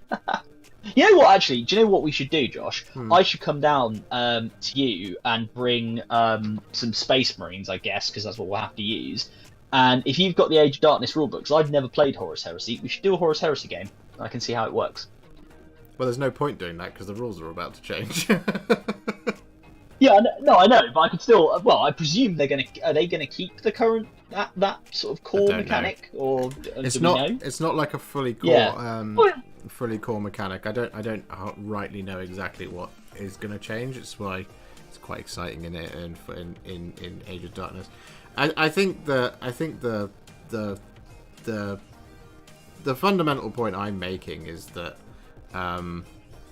About making it so that only troops around something like if you make it so that only troops can score, is the way you build your list completely changes, and everybody's list has to completely change. And unfortunately, if you drop that right into this edition right now, Harlequins wouldn't have to change, of course, but like, it would fundamentally change the way most armies are built. It would mean you'd have to really think about basically how much redundancy are you going to build into your troops. Like if you can table it would favour a horde game more, right? It would favour a horde game more. And I'm not saying that's a good or bad. I'm not saying that's a good or bad thing. I'm just saying it would favour more of a horde based style of play. Yes, no, it would. But like. What I thought was, what was kind of quite telling is when you talk to people about, tournament games that they've played or lists that they face, or one of the things that they kind of have as a criticism of the game as it stands right now, is you end up playing armies that don't act like the army. And you've mentioned it twice now. One, that for your narrative game, you would bring a gaunt carpet, which is very thematic for Nids. And you also mentioned that buggy spam wasn't orky. Yeah. So, would the changes to the Orc Codex have happened if you couldn't, if taking nine of them was perfectly legitimate, but you ain't going to score any points whatsoever? No. I think that would have solved. No, I think that would have solved that problem. I think you're right. Yeah, and same. And I'm talking about. And when I say like, there needs to be a benefit to taking troops in this game, and there needs to be a tax for taking them as well. And taking min-max squads because you're pouring everything into the 9 unit choices of the 2 bits of egregious spam that are in your new book. Yep. It's not fluffy. Yeah. No, I'll give you that. Give you that. We should do it. We should do a troops only game, and I'll see how it works. Because I think you would. Give it a go. I think you would be like, right. Well, I need to. If I said to you, I'm going to play. I don't know. I'm going to play my Space Marines. Mm-hmm. And you go, cool. I'm going to play my. Let's say. Tyranids. Pop me. Yeah. Now, if you knew that only troops can score in this game, then you're going to think of what I'm going to take to try and kill your troops. I'd bring, I'd probably bring my my gladiator. In all honesty, with its twin onslaught Gatling cannon, because I'd be like, yep, I'm going to eat some gaunts. So you're then going to go, right, well, if he's going to bring that, I'm going to bring my Toxicrene. And I'm going to come up and fondle you gently with my tentacles. Yeah, well, what am I thinking? Exocrine. I'm thinking of the Exocrine, the shooting, the big... The Exocrine, yeah, the big tanky bug. Yeah. So then I might be thinking, oh, well, he's going to bring his Exocrine, so that means I also need to bring, let's say, a unit of Devastator Squad. And so at that point, then you're going, well, I'm then going to bring my Hive Guard, because I can pin those death... Do you know what I mean? Yeah, yeah. It's all about risk versus reward in terms of the balance of the way that you're building your army. Yeah, yeah, that's true. But again, depending on the book, again, this is quite an army dependent conversation, I think, because we do kind of have that more. We do kind of have that already. Like if you're, what I would say is outside of the extreme examples of the top of the meta, which come and go because they naturally come and go as they write rules in different books. If you go into a tournament with a spammy list, quite a lot of the time that's actually a very bad idea, right? So Void Weavers aside, right? Let's ignore Harlequins because again, there are wider problems with there are like wider issues with the Harlequin rule set. But actually, so a good example, right, would be, I would say, from the Tyranid book would be people. I've seen some people saying, bring 18 zoanthropes. Just bring 18 zoanthropes, right? That is a terrible idea. That is an absolutely god-awful idea, because you have 0 obsec, right? Or you'll have next to 0 obsec by the time you've totted up all your points and you want to put in some other stuff. So we do kind of have that consideration already, right? Because obsec, again, is actually quite a powerful ability. And yeah, you can put out a crap ton of mortal wounds in the psychic phase. Relatively short range from each unit. I mean, 18 inches, right? But you're going to need to get them close. But they're just going to get murdered. Like, that's a terrible idea. You've got no redundancy. You've got no kind of real movement on the board, because actually the game is probably won and lost in the movement phase. You're not that tough, right? If you go Leviathan, you can be transhuman, but like fundamentally, people can chew through that, right? So like that's an extreme example, but like a spammy list is I would always say to people, someone's like, look, I'm planning on going to a tournament, I want to be competitive, I'm bringing whatever army I'm bringing, it doesn't really matter which army it is, whether it's top of the meta or bottom of the meta, and they say to me, I want to spam this unit. As a general rule, I go, that's a bad idea. Bring a balanced list, or at least bring a list that, like, even if you focus on doing one thing, like I focus on really being good at shooting, or I focus on really being fast, like lean into something that still gives you a bit of redundancy and a bit of kind of choice, so that, as you say, if you end up in a situation where it's like, oh, all my warriors are dead, or in this case, all my zoanthropes are dead, you're not just like, I now can do nothing for the rest of the game, because you're just going to have a bad time. So spam lists generally are a pretty bad idea for tournaments, I think. The only reason I would say, how many mortal wounds do you think that could do? 18 zoanthropes. The zoanthrope list, yeah. 18. I mean, so you're going to be putting out like 3. Well, what's that? 3 units of 6. Mm-hmm. So you're going to be putting out. You're basically guaranteed a super smite every single time. Yeah. Most likely. So average on a d6, right? What is 3? So you're going to be putting out 6 mortal wounds a pop from your smite, and you can only do 1 cast per Zoanthrope unit, and you can then spend a CP to have one of them cast again. But they won't get the additional 3 mortal wounds because it's only on smite. But then let's say they do Psychic Scream and do another D3. Mm-hmm. So you're looking at like, I don't know, let's say again 18 mortal wounds roughly, plus another 2 or 3 on another power. I mean, Rich Gotkin in the chat will know the average is better than me, but yeah, I think it just wouldn't be that powerful. It looks very powerful on paper, but it actually isn't. So let's say 20 mortal wounds. Yeah, call it 20. Call it 20.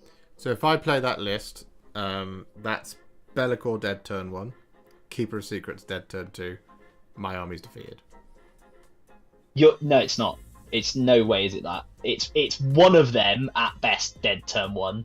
That's what I said. Bellicor turn 1, Keeper of Secrets turn 2. Well, okay, so no, actually, it probably wouldn't be even then. Well, they only have 16. Because again, you're. Yeah, but so again, Zoanthropes only move 6, right? Yeah. So you can wobble them forward, right? You can try and run them forward. You're relying on advance rolls, which again, unless you're like Kraken or something, but then you're losing Transhuman, so you become quite weak. You're not going to be able to get forward in range, I think, necessarily to do it. Like you would just deploy Bellicor because what does Bellicor move? 16? 12.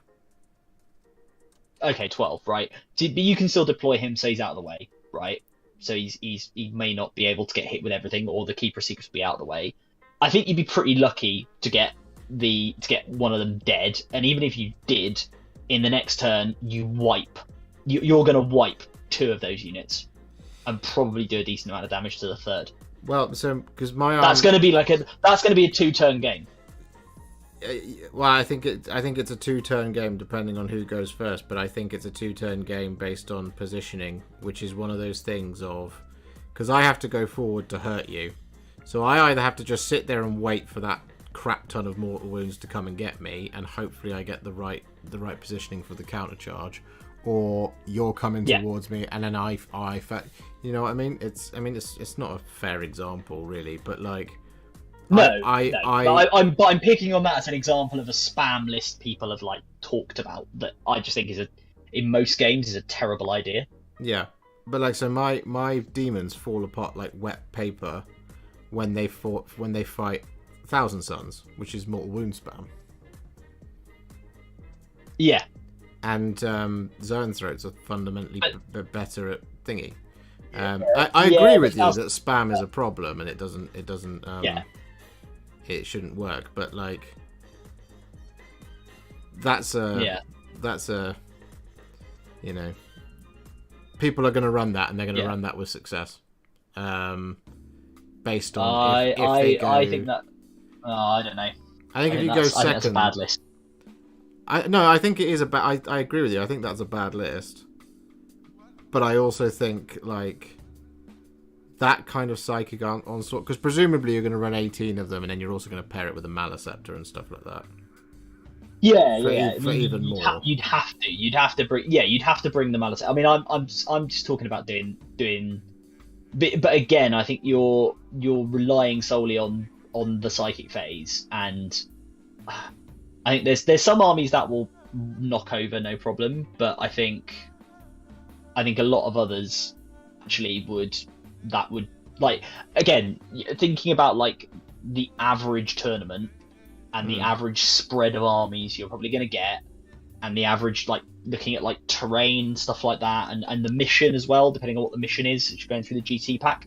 I just think when you take all of those factors together, bringing like a super spammy list that's just focused on that is a bad idea, because actually you might go you still might win more games than you lose. You might go 3-2 or something like that.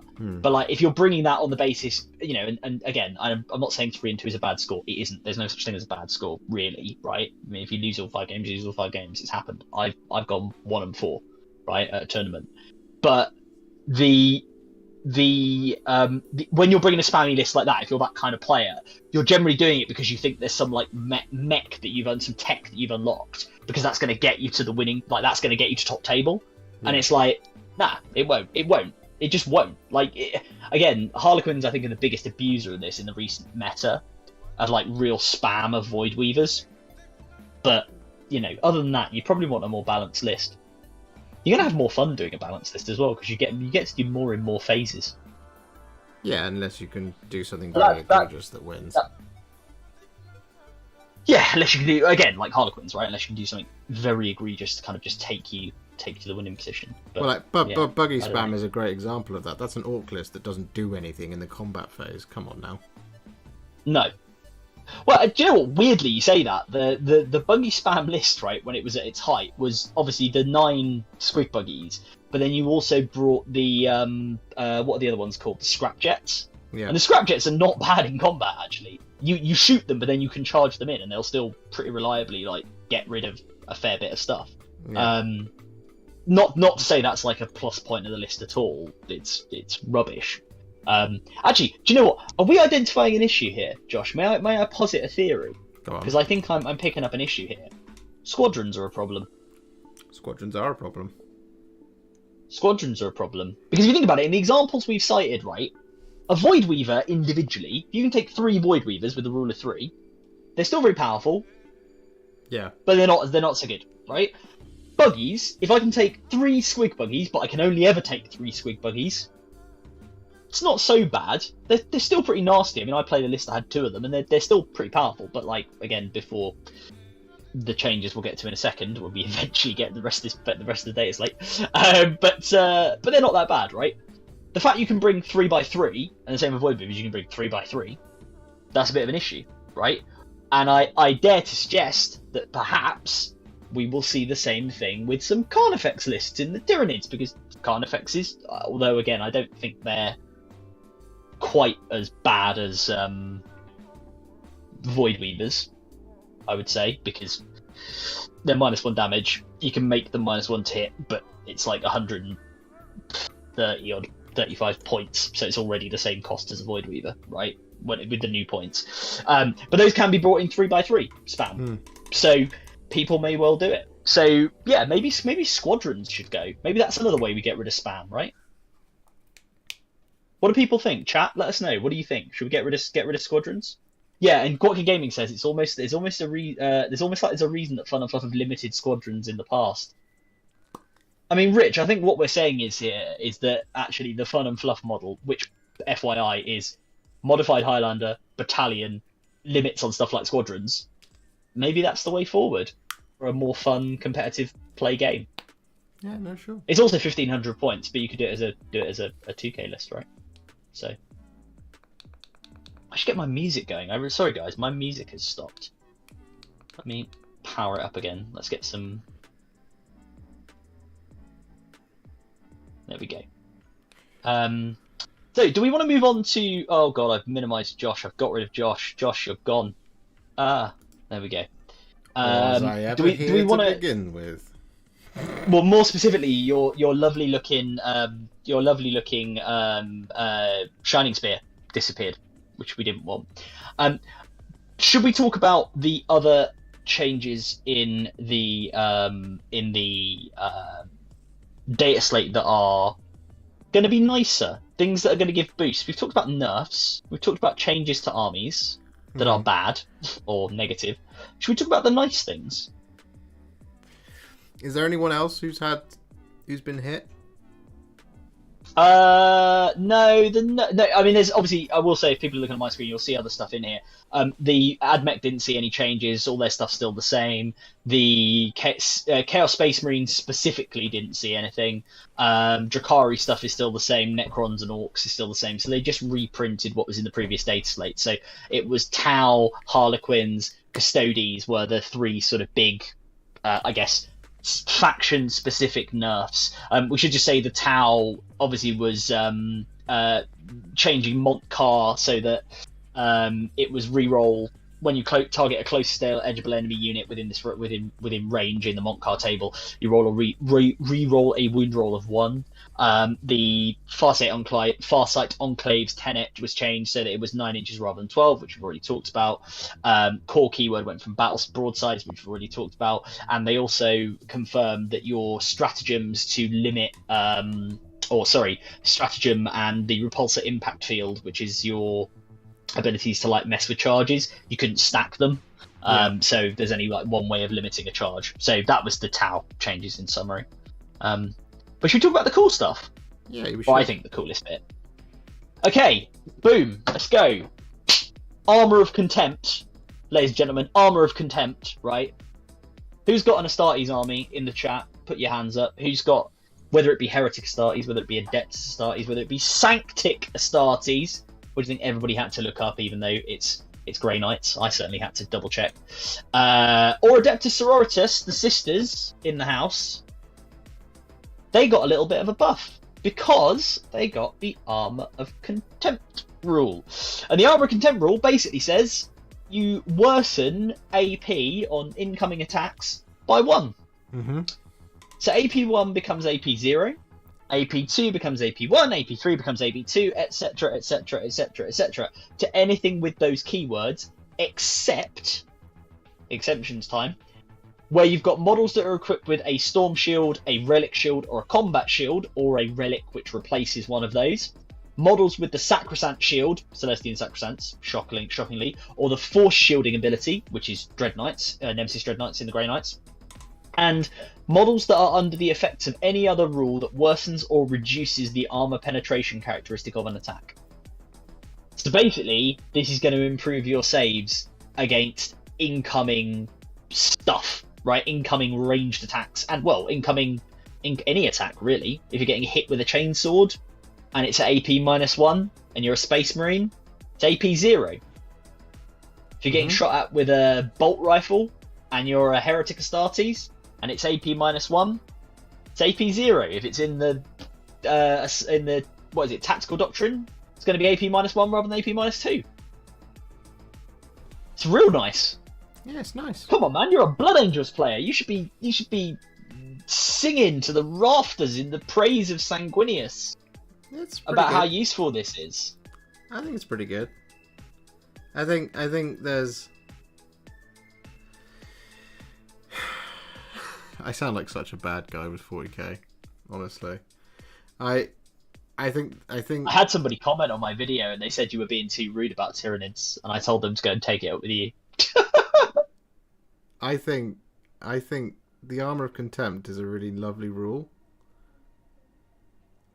I question why it was necessary in the first place. Because it's it's definitely a sticking plaster. Yeah, and that's just, that's where I'm at with 40k, is like, oh, okay, they've done that. All right, cool. Yeah. I think it's a really strong change. Don't get me wrong. I think it's great for the power armored factions out there. Fabulous. Yeah. More power to them. More power armor to them, you might say. Yeah, and more power armor to your tournaments. Yeah. I think the hot takes I saw of it were like,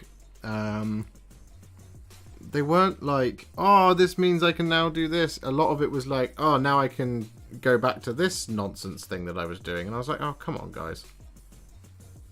Do you know what I mean? You're such a Debbie Downer. It's really good. It's a really nice change. I admit it's a sticking plaster, but we're in a world of sticking plasters. We're in Band-Aid land now, Josh. And I'll take the Band-Aids I can get. I think it's good. It's nice. If you're a Space Marine player, you're Space Marine.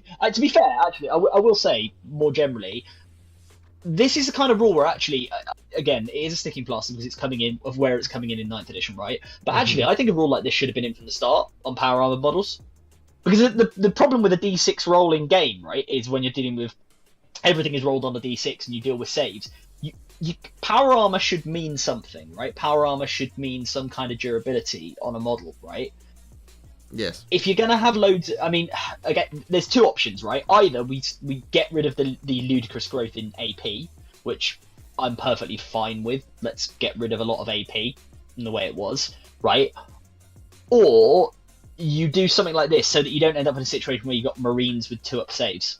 Mm-hmm. Like regular Marines with 2-up saves and like Battle Sisters with 2-up saves, which I think is stupid, right? I'm okay with the idea that weapons should be powerful. So, you know, whether we scale back AP, I'd be okay if they did, but like I can kind of live with the idea of AP -1, AP -2 being quite common. Mm-hmm. Fine. But then yeah, if you want to bolster the durability of power armor, do stuff like this. Just give them the ability to like reduce it. It's great. Where this is a little bit weird, obviously, is because it's just on keyword. It applies to like everything with the obviously subject to the exemptions or the exceptions I listed. It applies to everything with the keyword. Mm-hmm. So your Exorcist tanks, your Redemptor dreadnoughts, or your dreadnoughts of all kinds, other than those that reduce. Well, I guess I don't know. Are there any dreadnoughts that like reduce AP already? And obviously they get +1 save, right? Sorry, -1 damage, I should say. But yeah, it applies to a whole bunch of things. And for you Chaos players, right? Obviously, Chaos Space Marine still being 1 wound, bit of a running sore. Hopefully soon to be fixed.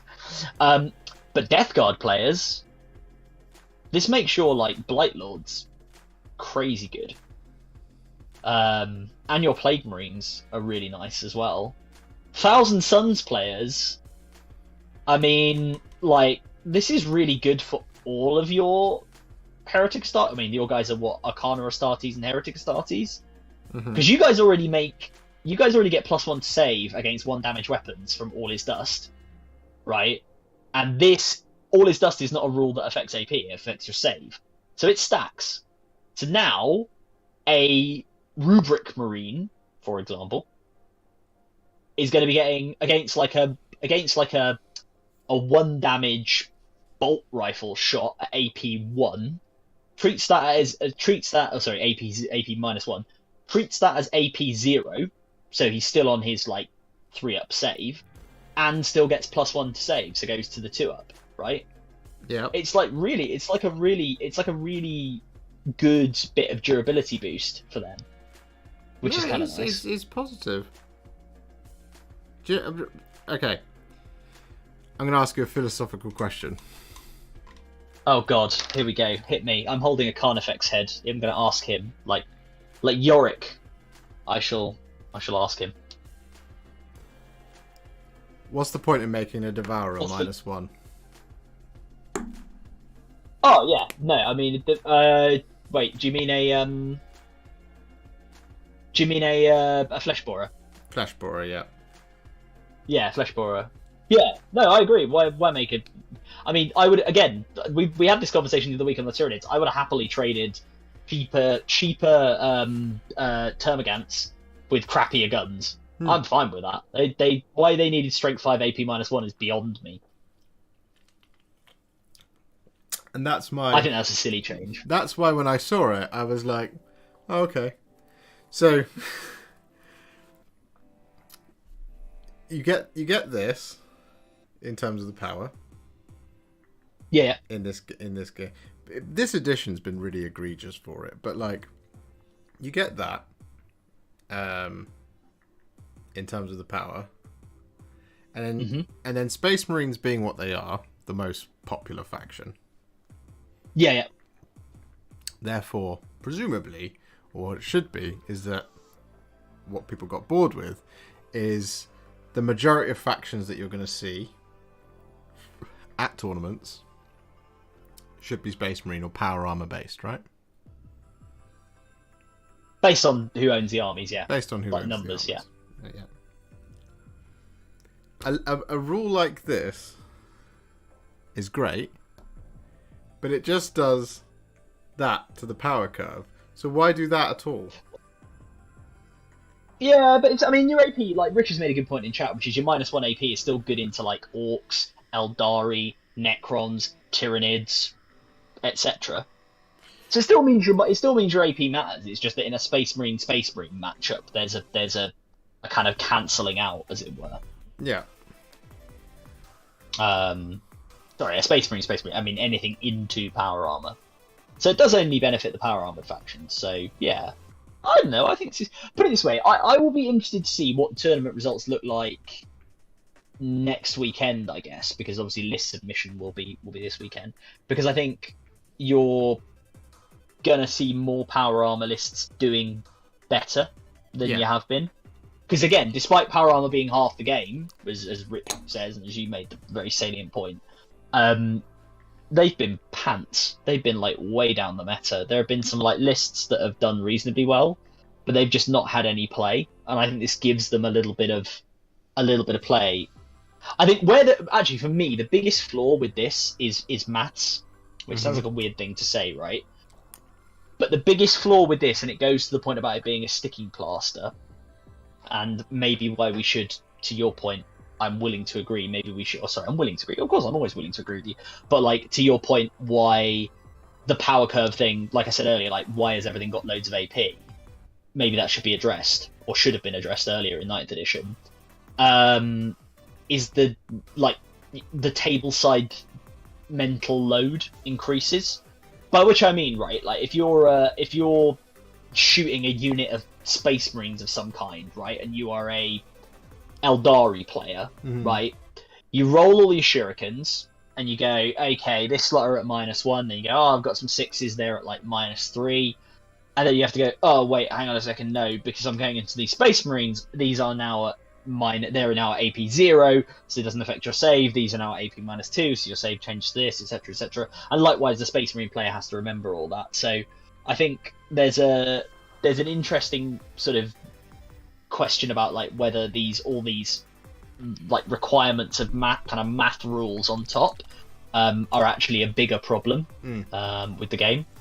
Yeah, which I agree. I think that I again, to go back to what I said at the beginning. In an ideal world, would we have seen the big growth in AP that we've seen across the game? Probably not, right? Maybe we would have toned that down a bit, so stuff like this wouldn't be needed. However, in the universe that we are in the real world of 40k as it stands now, is this rule good? Yeah, I'm fine. I'll take it, right? I mean, my sisters, that's a big boost for them as well, I will say that. For your Adeptus Sororitas, especially as a T3 body in most cases. Because like AP was the bane of sisters. Yeah. You know, and they're still not like the hardest thing in the universe to kill, but it definitely makes your battle sisters like more interesting. Grey Knights, I think it makes more interesting, so Rich will be happy. And as I say, Death Guard and Thousand Suns lists are going to be a lot more interesting now, and I think we'll see a lot more variety in the meta, and that could only be a good thing. Yeah, it's good. It's good. I agree. Should we talk about the next big game-wide change? Yeah, which goes to the buggy spam point earlier. Indirect fire can get in the bin. I don't have a button because I'm not a good enough streamer that allows me to go like that, so I'm just going to make the noise. But yeah, indirect fire is getting in the bin, and that's fine. That's good. That's okay. Because indirect fire sucks. So indirect fire has changed, so now if you basically have a weapon that can target a unit which is not visible to the bearer, such as they list them here, mortars, smart missile systems, impaler cannons, etc. If you target a unit that's not visible, so note this doesn't apply if you target a unit you can see, and you shoot it, each time you make an attack, the ballistic skill of the attacker is worsened by 1, and your target gets +1 to their armor save. That's pretty nice. Yeah, that's pretty nice. That's good. That's a change. See, that's a change I can kind of get behind. That's good. Get in the bin, indirect. But fear not, you Astra Militarum players with your little uniforms, trying to think that being a regular human in a galaxy full of transhuman soldiers, aliens that want to turn you into soup, and like arrogant Eldari, big violent green mushrooms, etc., that you've got any chance of having a good time whatsoever. Fear not if you're an Astra Militarum player, because you are exempt from this rule. which is kind of cool because it means their artillery still has, because their ballistic skills rubbish anyway. Yeah, so it put them you on know, 5+.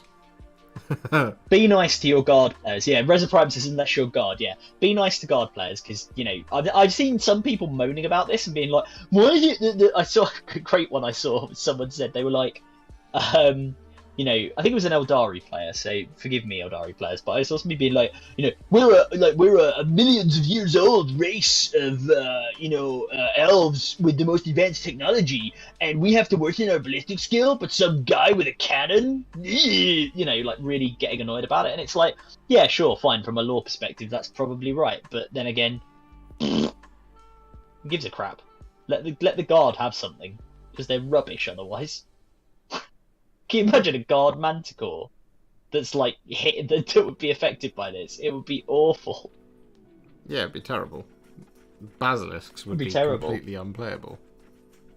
Basilisks would be completely unplayable, and also basilisks are cool.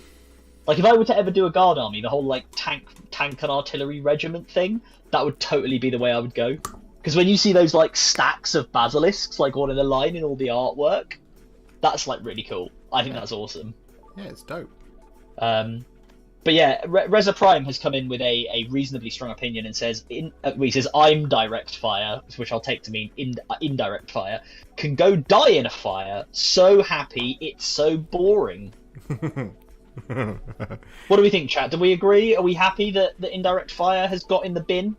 I will say that, ironically, Hive Guard do sort of ignore this, because their ability they have, which is, you know what, I said I would check it, and I will check it now. But I think their ability in the new book is that they can basically ignore, like, all ballistic skill modifiers as well. I open my iPad and I think sometimes it's like me watching MasterChef, which tells you a lot about what I use this iPad for. But let's have a look. Tyranid Codex, where are you, Hive Guards? Let's have a look. This is important, guys, because Hive Guard were obviously the bane. They were one of the examples of the really good indirect for such a long time. Hive Guard. Let's have a look. Weapon target units are not visible to the bearer as long as the target is visible to friendly synapse model. Each time an attack is made with this weapon, target's not receiving benefits of light cover. Fine. Each time one of this unit makes a range attack against an enemy unit visible to a synapse model, you can ignore any at all hit roll and ballistic skill modifiers. So guess what, guys? Hive Guard are immune to this as well, but don't worry because Hive Guard are not that good anymore. 24 inches, heavy 3, AP -2, strength 6, 2 damage. They're not the nightmare they were before, where they were all strength 8. I bet that the Balance Dataslate will get FAQ'd to indicate that this isn't a ballistic skill modifier; it's a universal special rule or something like that. Yeah, well, they have to. That's the only way they could hit them, right? But then again, given the timing on everything, I suspect the fact they put that in and said they ignore any hit roll or ballistic skill modifiers makes me think maybe they kind of figured that this was, because obviously, you know, these Balance Dataslates have to go through like a lot of approval internally at GW, so maybe they considered that was coming. But yeah, I don't know. I think the indirect fire can just go in a bin. Also, interesting. Sorry, before we, you know, again moan about how things are put together, the more interesting result of this change is this is the first time in 9th edition we can get stacking negative modifiers, right? Because previously we've only ever had the to hit modifier being capped at, you know, +1 -1, but because this modifies your ballistic skill, if you fire your, again, subject to the rules of the indirect fire weapon, if it ignores hit roll modifiers, this is moot. But if you shoot through like dense terrain or into some targets that are like in some trees, you're going to be actually effectively -2 to hit. Yeah. So it does really hit. It really hits indirect fire weapons more than I think some people perhaps realised, which is kind of cool. Yeah, it's good. It needed to happen. Yeah, it did need to happen. Indirect fire was nonsense. Talking of nonsense, do we want to cover the final change, which I really like on this? I'm scared. And I'm going to make another bear noise. I'm scared to find out what the nonsense is. Oh, bodyguard. Bodyguard. Remember bodyguard, guys? Remember how you couldn't shoot Celestine when I put my sacrosancts behind a wall? No, I never or played it. you couldn't shoot, or you couldn't shoot a, I don't know, you can't shoot like a Talon Master when he's got some bikes behind him because he's bodyguarded. That's gone. Get in. That has gone. That nonsense is out of here.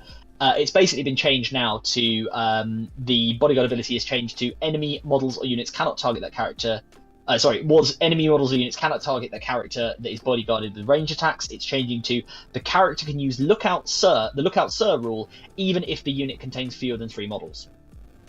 So it's actually a bit more like what bodyguard probably should be, which is the character is protected against a lot of range attacks, but if you've got a sniper, your sniper can still shoot the character. Yeah. Which I think is quite good. I think is a great thing. I agree. So, what do we think, chat? Are we happy about bodyguard going into the bin in its previous form? Because I will say, Rich Watkin in the chat is absolutely right, which is he says, I mean, bodyguard is still good. It's just not as abusable now, which is right. Like, I'm fine with the concept of a bodyguard rule where something defends a character, but like it just shouldn't be all-consuming.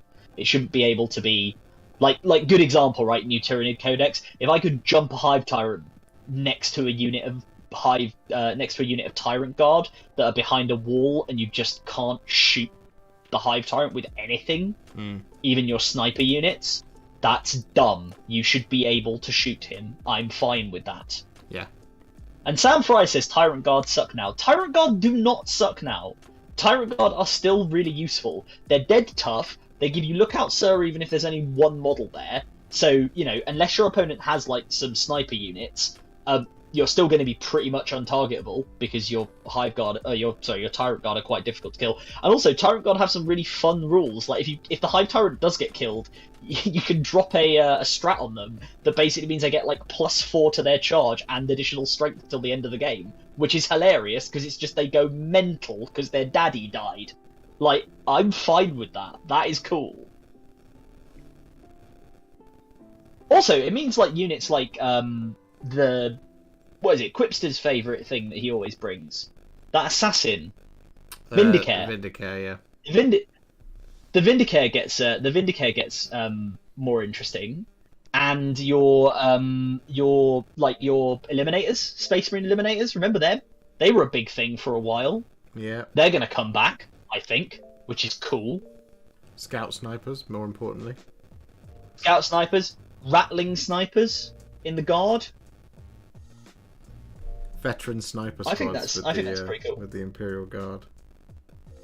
So Andrew Begg in your chat says the original rule would make you sound like that guy if you tried to explain it to someone learning the game. Well, guess what, Andrew? I am going to do that right now because Sam Fry in my chat says, "Can you please explain the new rule to me? I've been out of the hobby for 10 years, thanks." So for anyone who doesn't know, the rule as it stood was the following. If I have a character unit that is within 3 inches of a unit with the bodyguard rule, and to be clear, there are a whole bunch of different rules which are effectively the bodyguard rule, but depending on the data sheet, they are called different things. That character unit could not be targeted for ranged attacks. Doesn't matter where my bodyguard unit is, doesn't matter if my character unit is the nearest model, I say it doesn't matter where it is, as long as it's within 3 inches, it's protected, right? So the classic bit of jank that you could pull, and I'll give you the example because shock horror, I've done it, because everyone did it with Sisters lists, is you take a unit of Celestian Sacrosancts, which are your battle sisters with your halberd or your mace and your shield, you stick them behind a wall, 5-girl unit, 10-girl unit, doesn't matter, you probably want a 10-girl for more durability, but a 5-girl unit at the time. You get Celestine, and Celestine is a character unit of 3 models, all of which are characters. So it's Celestine and her 2 Gemini Superior. I've got her in the cupboard, I won't go and get her out, but... and what you would do is you would stick 1 Gemini Superior, stick your Sacrosancts behind a wall, right? So you've got your Sacrosancts here. People who are watching on both cameras, I'll try and do it. Sacrosancts here. You put your Gemini Superior within the 3 inches here. You go 2 inches for unit coherency to another Gemini Superior. And you go 2 inches from her base to Celestine. Right? That unit, with the bases included, that's like, what, 3 inches? About an inch, because it's a 25 mil, or 25mm base, I think, off the top of my... No, it was a 32mm, so it's about an inch. So 3, 4, 5, 6, 7, 8, 9, and then Celestine's base is a 40mm, so like another inch and a bit. That's like 10 or 11 inches you string out, you go get an objective, and your opponent sits there and goes, "Oh, can I shoot Celestine?" And you go, "Nope." Yeah. Doesn't matter. Doesn't matter that she's sticking out from behind a wall. No. Sticking out in front of a wall. You can't shoot her. And if you come and charge her, she'll just heroically intervene into you, and she's pretty good in combat, so I don't care. That's really uninteractive, and it's really rubbish, right? I'm glad this has changed. The way it works now is your unit, your character unit that's within the bodyguard range, the 3 inches basically of the unit, it still can't be shot by Joe Bloggs with a lasgun, right? But it can be targeted. It has lookout sir, so he can't target. They can't target that unit. They have to target the bodyguard unit or the other infantry unit of more than invariably. The lookout sir rule is actually it's a infantry unit, a unit of 3 models or more, or like a vehicle. Rich in the chat can pull exactly what the exact wording is, but basically if he's sat next to a vehicle, he's fine. He or she is fine. But now, the way it works is that character unit has the benefit of the Lookout Sir rule, even if the bodyguard unit has only 1 model in it, so it's not subject to the minimum 3 model restriction. But because it's Lookout Sir, if you have models that ignore the Lookout Sir rule, like snipers, you can still shoot the character. That is good, that is fine. Bring some snipers, because then you can start picking off enemy units, enemy characters that are important, that give out buffs. That makes sense. I think that's a great change. I think it's a great change. I think it's the other reason change. The other reason I like this change, which, not that they're listening, but Frontline Gaming guys, you got this wrong on your podcast, and I'm going to be rules lawyer about it. No, it just made me chuckle because they said it on the podcast about Hive Guard. They went, yeah, well, Hive Tyrant can't be protected anyway because he's 12 wounds. Wrong. They specifically said in the rule that the Guardian Organism ability for, and again, this goes to your point, Sam, about why Tyrant Guard don't in fact suck. Hive Tyrants within range of the Guardian Organism ability still get Lookout Sir, even though they have more than 9 wounds, because that is the other caveat for Lookout Sir. If your character is more than 9 wounds, you do not benefit from it. So Hive Tyrants are an exception to this when they are in range of your Tyrant Guard. So yeah, I think that's like a cool rule. Someone in your chat, Mikey's Wargaming, says they need to change Baharoth and the Swooping Hawks ability. What is the... Hang on, I've got the Eldar Codex. What is the Baharoth one off the top of my head? I don't know. Because I can't remember. Do you know? Should we have a look? Would you like us to have a look, chat? Do it live. Do it now. Here we go. Do it story time. We'll do it live. Look, I've gone to the library. I've got the Eldari book. This is like... we should change the name of the... Chewie says, felt that nerdgasm. Yeah, it was a bit of a nerdgasm. The podcast was like, wrong! Look, I'm a lawyer, right? I'm allowed to find fault with rules and shit. No, we'll do it live. We can change the name of this Sunday show to Reading Rainbow. Take a look, it's in a book, a reading rainbow. So yes, this is the Baharoth. Let's have a look at Baharoth. What can Baharoth do? Is this a bodyguard thing, Mikey's Wargaming? Or is this not? Oh, they can shoot once and bugger off. And Mr. Watkins says they can re-deep strike instead of battle focus. Let's have a look. Cloud Strider. When this model consolidates or makes a battle focus move, you can instead remove this model from the battlefield and set it up again anywhere on the battlefield that is more than 9 inches away from any enemy models. That seems quite good. I can see why that might be a problem. You might say. It's a bit strong. It's a bit strong. You might. Let's have a look at Swooping Hawks. It's a bit strong, guys. Do this live. Swooping Hawks. Sky Leap. Oh, so they have the same rule. They just call it Sky Leap, and he calls it Cloud Strider. Why couldn't Baharoth just call it Sky Leap? It's the same rule. Who edited this book? Yeah, no, I can see that being a bit. Yeah, I see. Okay, so Mikey, what Mikey's done in chat is Mikey's done the what you should always do, which is he's linked some ideas together. He's forming his essay, he's forming his thesis, and he says it's the same non-interactivity like Bodyguard, which is why it's a problem. And I'm inclined to agree with you, Mikey. I think that is an issue. Some might say. Any Eldari players in chat? What do you think? Some might say it's a bit strong. Some might say it's a bit strong. But yeah, those three changes, Armor of Contempt, Bodyguard, and the Indirect Fight, are the big game-wide rules. There were a couple of changes just to go along with this that we should just quickly, briefly run through. So, two armies that were not nerfs were in fact buffs. So, I'll start with the Adeptus Sororitas, the Sisters of Battle, the Glorious Space Nuns. Their ability, they've got quite a big change, but I think a lot of people just haven't really talked about, which is that now they gain Miracle Dice at the start of every single turn. Yeah, it's good. It used to be at the start of the battle round. That's really good for Sisters, because Miracle Dice are like their thing. It's cool, it's fluffy. And they get the change that the Order of the Valorous Heart, which previously had the Reduce AP, was like their chapter trait, effectively, their conviction ability, has now been changed to each time an attack is made against a unit with a conviction, the attack's wound roll cannot be re-rolled. Pretty good. That's pretty good. Pretty good. Right? Again, helps with the durability. Salamanders, I won't scroll down to... Oh, I will scroll down to it quickly on my screen. Salamanders in the Space Marines got the same change, because they also had an AP reduction ability built into their chapter trait. So they've got the can't have wounds rerolled against them. Which again, I think so. Our friend, my friend, your friend, our dude from the LWG who makes all the cool... from the London Wargaming Guild, by the way, when I say LWG, who makes all the cool, like, chainswords and stuff that get given away as prizes at LWG events, and all the other, like, cool bolt. He built, like, a bolter for them out of, like, foam. A guy called Ollie Missick, who has, by the way, do if you ever see him at a tournament, because I don't think he's on Instagram, do you see him on a tournament, check out his painting, because it's amazing. He has a Salamander's army that this is going to benefit big time, so he is a happy boy after this Balance Dataslate has come out. So yeah, that was the Sisters, that's the Space Marines. What else we got? I'll do the Astra Militarum separately, because they're like a couple of reasonably big changes. The Death Guard, they got a cool one. Their Blight Lord Terminators and the Death Shroud Terminators get the Objective Secured ability. That's cool.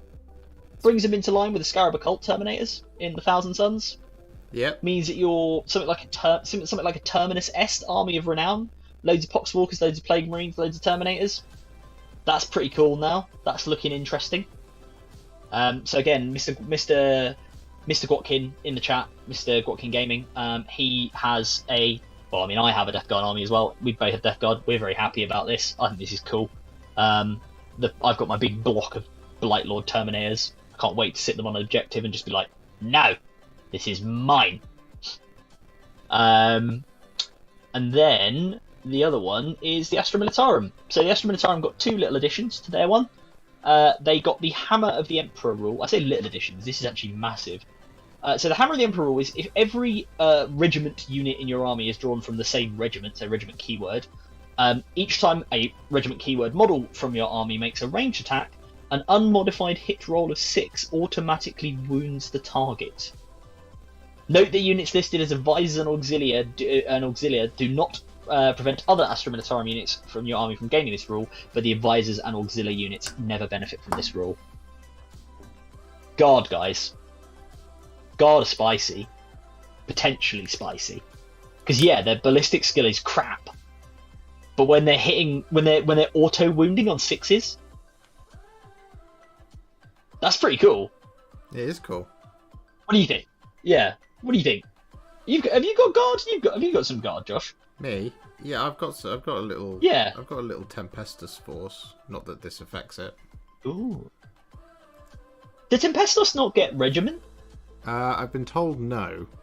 I mean, they do, but like they don't. I don't know how it works. Mr. Biltong Boob will know better than I will. Yes, yeah, because he's got the Praetorian Trading Company. Yeah. So he will be very much used to the guard. But yeah, let us know, chat guys. Let us know, because I'm actually not sure on that one. He says they count and they are included in this. Think this will persist into the new Guard Codex, though? No, Chewie, I don't think it will. Yeah, I don't know if it'll stay around. The other change they got is that infantry squads went up. So they're now 60 points in terms of cost, but all their war gear went to 0. Yep. So that's quite cool. You can have loads of sergeants with power fists and plasma pistols. You can have las cannons. You can have plasma guns for free. Yep. What about like voxcasters? Are voxcasters war gear as well? I don't know. They Let are. me know, people in chat. Voxcasters are a piece of war gear. They are. Voxcasters are war gear, so you can have voxcasters to like get your orders around the field. That's really good. I think that's awesome. So between this and the artillery thing, I hope we see some more guard lists like before they get their codex. I think you might see some Catachan lists reawaken. Punchy boys and girls. From the that sort of heyday moment that they had at the sort of tail end of 8th. I think that's a really cool change. I'm really excited about that. I hope we see more guard lists. Because guard are cool. I hope so. Their new codex is going to be good as well, isn't it? You know. One would hope. It's going to be interesting again. Like to go back to the conversation about power creep is like. Yeah, sure. What's the power creeped version of guard look like? That's the question I have. Yeah, I don't know. I don't know. Again, listening to some podcast takes on this, and one of them was a guard player, and he was saying something like, I want, like, why can't our tanks get the armor of contempt rule and things like that? And I don't know. I mean, T8 2 up. Do you need it? Probably not. T8 2 up. Yeah, I mean, you don't really need -1 AP, do you? Cause... No, not AP, no. Plus, again, I like the fact that it's thematic to power armor, at least. It represents power armor being tougher. Although, again, that said, obviously it still works on, like, Space Marine tanks, so question whether that should change. But, Armoured Ceramite, yeah. Yeah, it is all Armoured Ceramite, that's true. Yeah, it's all made out of the same stuff. It's from the Middle Isle at Lidl. That's where Cole gets it all. It's all made from the same spice. Actually, do you know what? It's funny. I actually saw there was an article the other day about some scientists at Harvard or Yale, or possibly MIT, one of the Ivy League universities in the sort of, well, I mean Yale isn't, but in the Boston area, Harvard and MIT have discovered some like fancy new material, which is like super light but incredibly strong. And I forgot to send it to you, but I was going to send it to you and say, look, they've invented ceramite. So we might be there. We might be getting that AP reduction fairly soon. What happens when you hand a generation of Warhammer you can clad fans yourself. The naming rights to scientific discoveries? So once I become Prime Minister and launch the Power Armor Development Project, the Astartes program, they if it's anything like the actual Astartes program, get arrested and sent to the Hague for like crimes against humanity because of what that would involve. Yeah, but if you were successful in the actual Astartes project, they can send you to the Hague all they want. Yeah, I'm getting out. Yeah, no, but look, I don't know, this balanced data sheet overall, because I think it is 20 to 11, so we should probably look at bringing the Sunday show to an end. But I will say, I think this data slate, look, again, we can talk about the fact that Ninth has issues, loads of issues, we all know it, and this is sticking plaster stuff. Yeah, I think. But actually, I think it's very. I think the hot take I have, and I know I come across as being very angry, but like. No, you don't. No, you don't come across as angry at all. You're allowed. Your opinions are perfectly valid, mate. Don't even. No, I think I think for the competitive community, the balanced data slate is really good. Yeah. That's my take on it. I think this is really good. Yeah. I think it's really good overall. I would like there to be a wider discussion about this isn't about Warhammer in general. This is not for that. And it's important. It's important to remember that, I think. Yeah, sure. Because I've also, you and I have talked extensively, and I think we've talked extensively on here as well about it. But this game is not. It's not in a good place to be played competitively. As it stands. And I think Rich asked earlier, and I didn't get a chance to answer the question of, do I think that there needs to be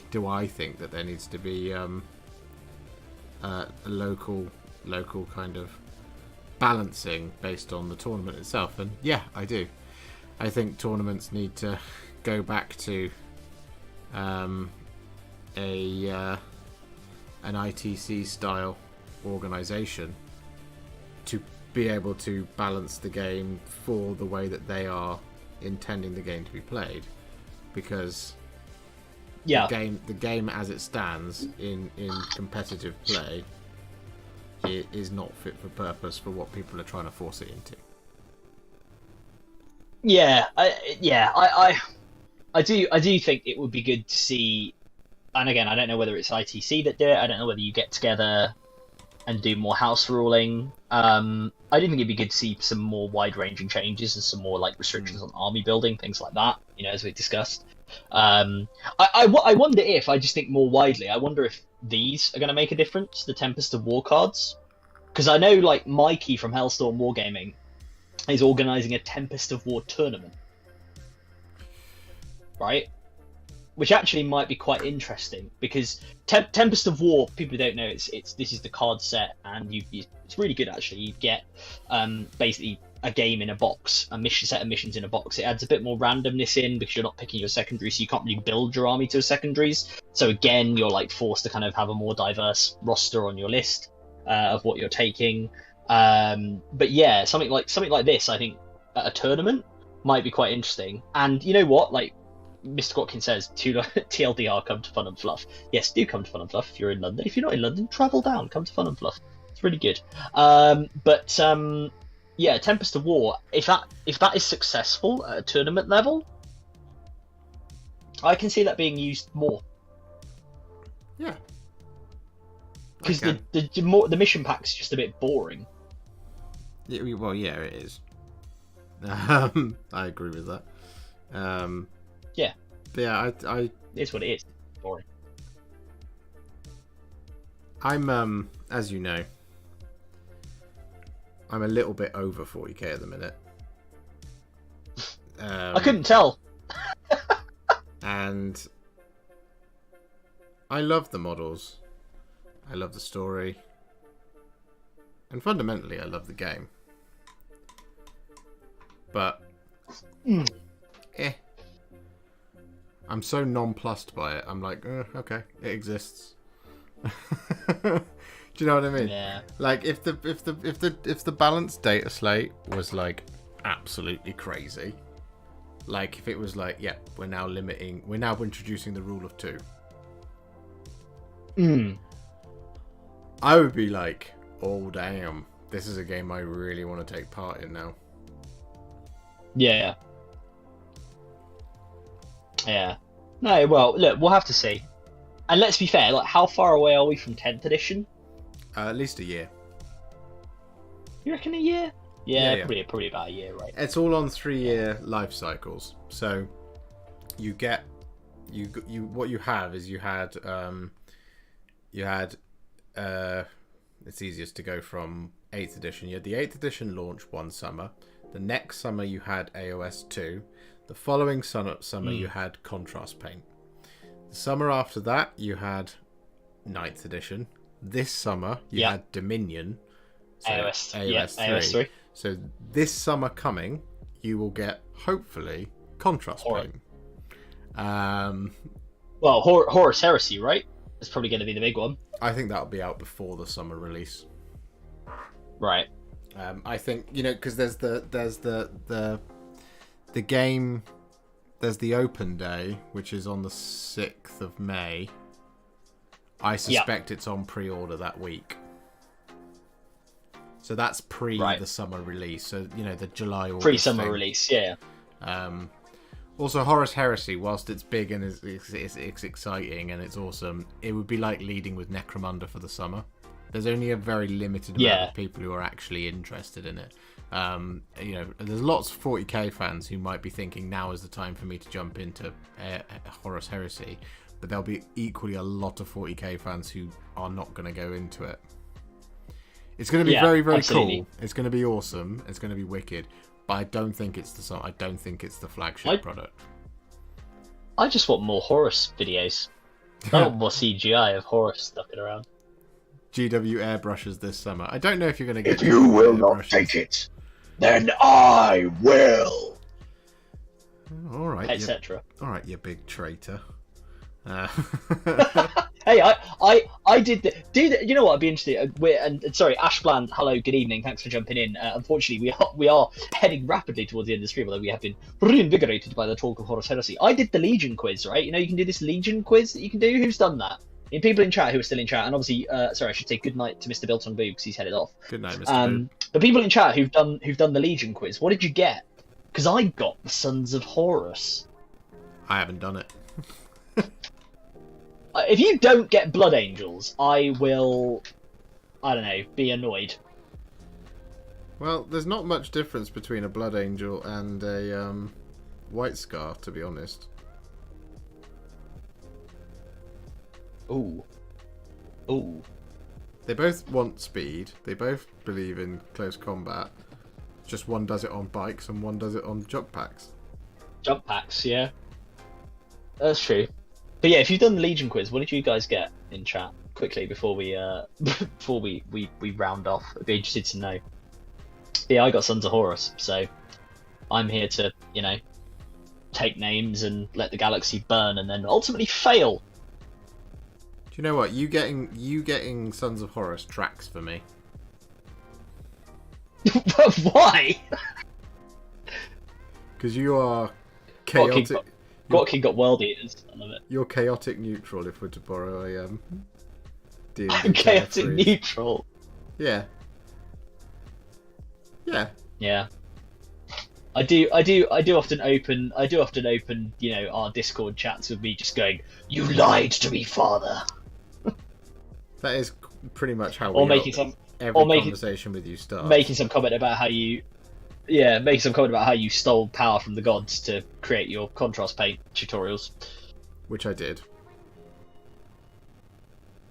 So Ash said, or a Blood Angel or a World Eater, Sons of Horus. Which one did you get, buddy? Let us know. Like, and if you haven't done it, do it, because it's quite fun to run through. My other half got Blood Angels. She was very happy about that, because she really likes Sons of Sanguinius as well. So that was a good one. Katara says he'll get Goths. That's the only legion he serves. Emaciated Andy got Word Bearers. Chewy Zero got White Scars. Emaciated Andy, I want to know what nightmarish answers you gave to get Word Bearers. That's bad. You are evil. Would you like to read my space book? Have you ever written a novel and sent it to someone? Yes. Well, you'll get Word Bearers. Yeah. Yes. Yeah. Oh, Ash got Sons of Horus. There we go. Team Horus, right here. Nothing can go wrong, Ash. Just believe. We're definitely going to win this one. Oh dear. Then again, we get easy Kyle. We get a Abaddon out of it. He's pretty cool. Yeah. Yeah. That is one. You also get Loken. Yeah, we do get Loken. He was a Son of Horus, and he's pretty badass. Oh man, Kataro, I feel sorry, dude. It says, "Look at my life, maybe lamenters for me." Oh, mate. Well, how can we help? Emaciated Andy says he thought he was going to get Iron Warriors from how he was answering about tactics, but nope, Word Bearers. Have you ever sent your novel to someone, Andy? And they've burned down a city in response. Because that might be why. If so. Oh man, no, yeah. Sorry, Katara asked the link. If you just go on the Warhammer community page, I think it's at the top of the page. Still, you can do the Legion quiz. So you can go see which Horus Heresy Legion you are, which is kind of cool. So you should. So Lamenters don't exist back then because they're a chapter. So you won't get Lamenters, so you're all right. Although I bet that there is a chapter or company, as they were sometimes known, of the Blood Angels that was called the Lamenters. Lamenters, yeah. And to find out more about the history of the Space Marine Legions and the chapters, check out Codex and Coffee podcast with Josh, our friend Rachel, and in the first episode, anyway, the first part of the Space Marine two-parter, my good self, talking about the history of Space Marines and Legions and chapters and where it all comes from, all of the fun, cool lore stuff. You absolutely should. And let us know, by the way, if you would like us to talk about, because I know on this Sunday show, just existentially as we head towards closing, we talk a lot about rules and we do focus a lot on rules and competitive. If you would like us to do a chat about lore, we can always talk about lore more. So do let us know. Drop it in chat or drop it in the comments if you would like us to talk more about like lore nonsense and some of the various bizarre things that pop up in the world of Warhammer and indeed 40k or AOS. I would like, because while I may not have, I have Dominion, but I could certainly, and I won't be painting up, unfortunately, my AOS army as yet. I'm trying to convince my other half to do it. She really loved building in Drasta. Because I need my next project I need to work on is the Obsidian Hatred, my Chaos Space Marines. But the lore side of things, I would certainly be willing to read some AOS books. Well, just on the subject of rules, because you want to know something? Yes, boss. That I think 40 AOS got right again over 40k. The Thondia, what? The Thondia book. Right? Oh, the Thondia book, yeah. It doesn't have what the Nakmund stuff and Octarius stuff had for 40k in it. It has stuff that literally everyone can use. There's no Army of Renown. There's no supplement for blah blah blah blah blah. It just has new. It's just everyone, yeah. Just everyone gets access to it. The only the only army that doesn't get to use one section of it is, I think, Nighthaunt, because they don't have a monster. That's right. It. That is it. Okay. It's one That's of those, cool. That would be better. That would be better if they did universal army, like universal books like that. Yeah, it's really cool little way of doing it. But like, if you're gonna do those campaign books, and I think they should do those campaign books. I really like them because they do a job of advancing the story as well.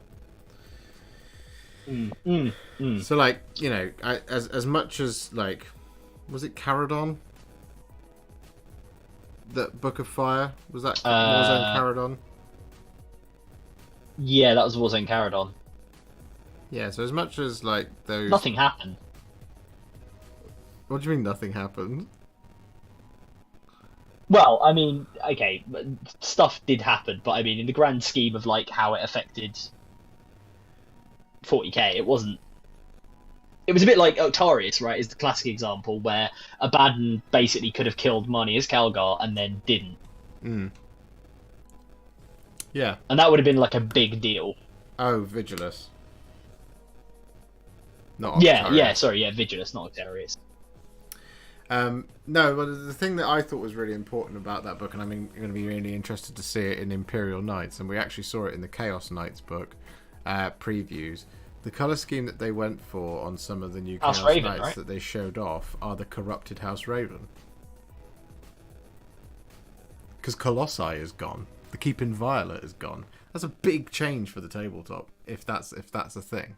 That is pretty cool. It's huge. To be fair. It's awesome. I have managed to, barring some shading and some highlights, well, no, just shading. I can see it. I've managed to get a Shining Spear, and I'm sorry that I haven't been particularly chatty. I did.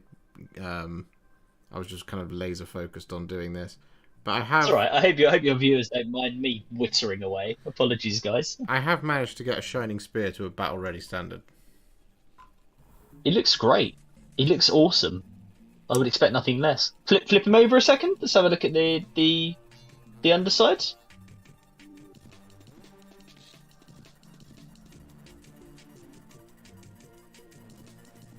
That's really cool. I'm really pleased with that. Yeah, you should be. It looks awesome. It gives me hope. Oh, I like the green on the. Is it like a greeny blue? So I'm looking at you on a very small screen. I like your the greeny blue on the like banner thing off the head as well. That's really cool. Yeah, that's a commission choice. He wants green on there because they're from Baltan, these ones. So yeah, Hey, it's nice. literally just a bit of shading away from being shading and some highlights away from being finished. I'm very pleased with I love that. it. Yeah, it is 2 Yeah, you minutes to should. 11, so we should probably We should probably round bounce. off. Cool. Well, thanks for joining us, guys. For everyone who jumped in either stream, either chat. Yes. We will do it all again next week. Well, I was going to say to you, If I you- don't know Oh, how much of next week I'll be alive for. oh God, yeah, because you. So yeah, we should talk about this quickly. You have a 24-hour paint stream coming up. Yes, I do. Good segue. Good segue. You have a 24-hour paint stream coming up, which is pretty cool. He is. So Friday, this Friday coming, 7:30 p.m. to 7:30 p.m. Yeah. I Go have. and check it out, guys.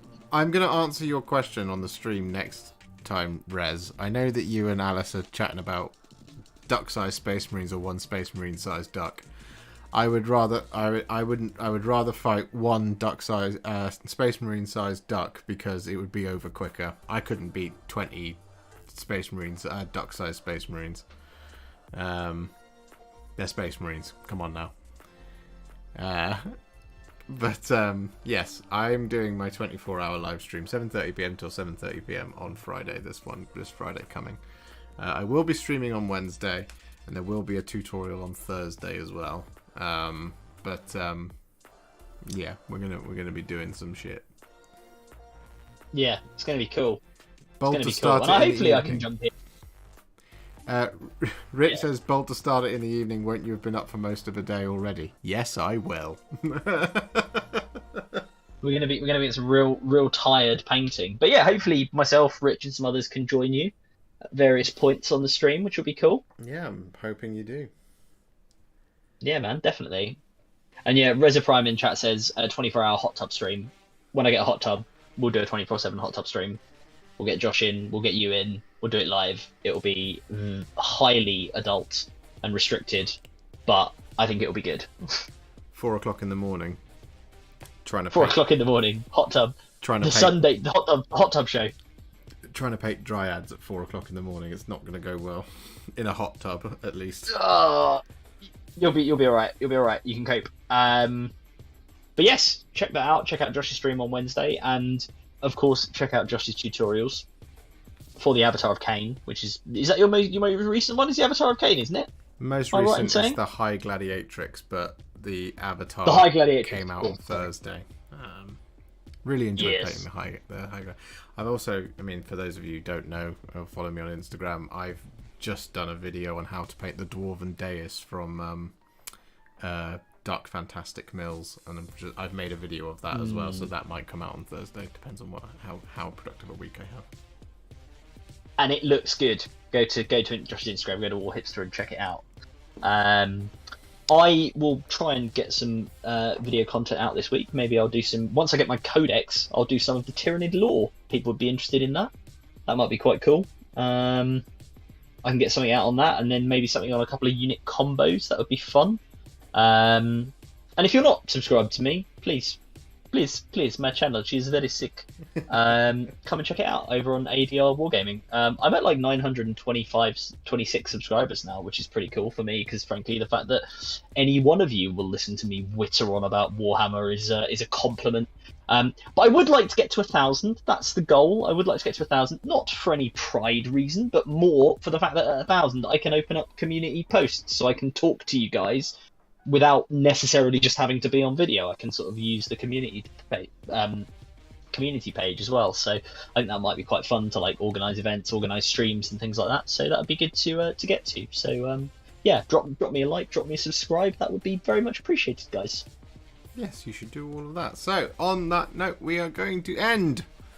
So yeah, thank you very much for taking part, and we will see you very, very soon. Thanks, guys. Happy hobbying. Farewell. Goodbye. Bye bye.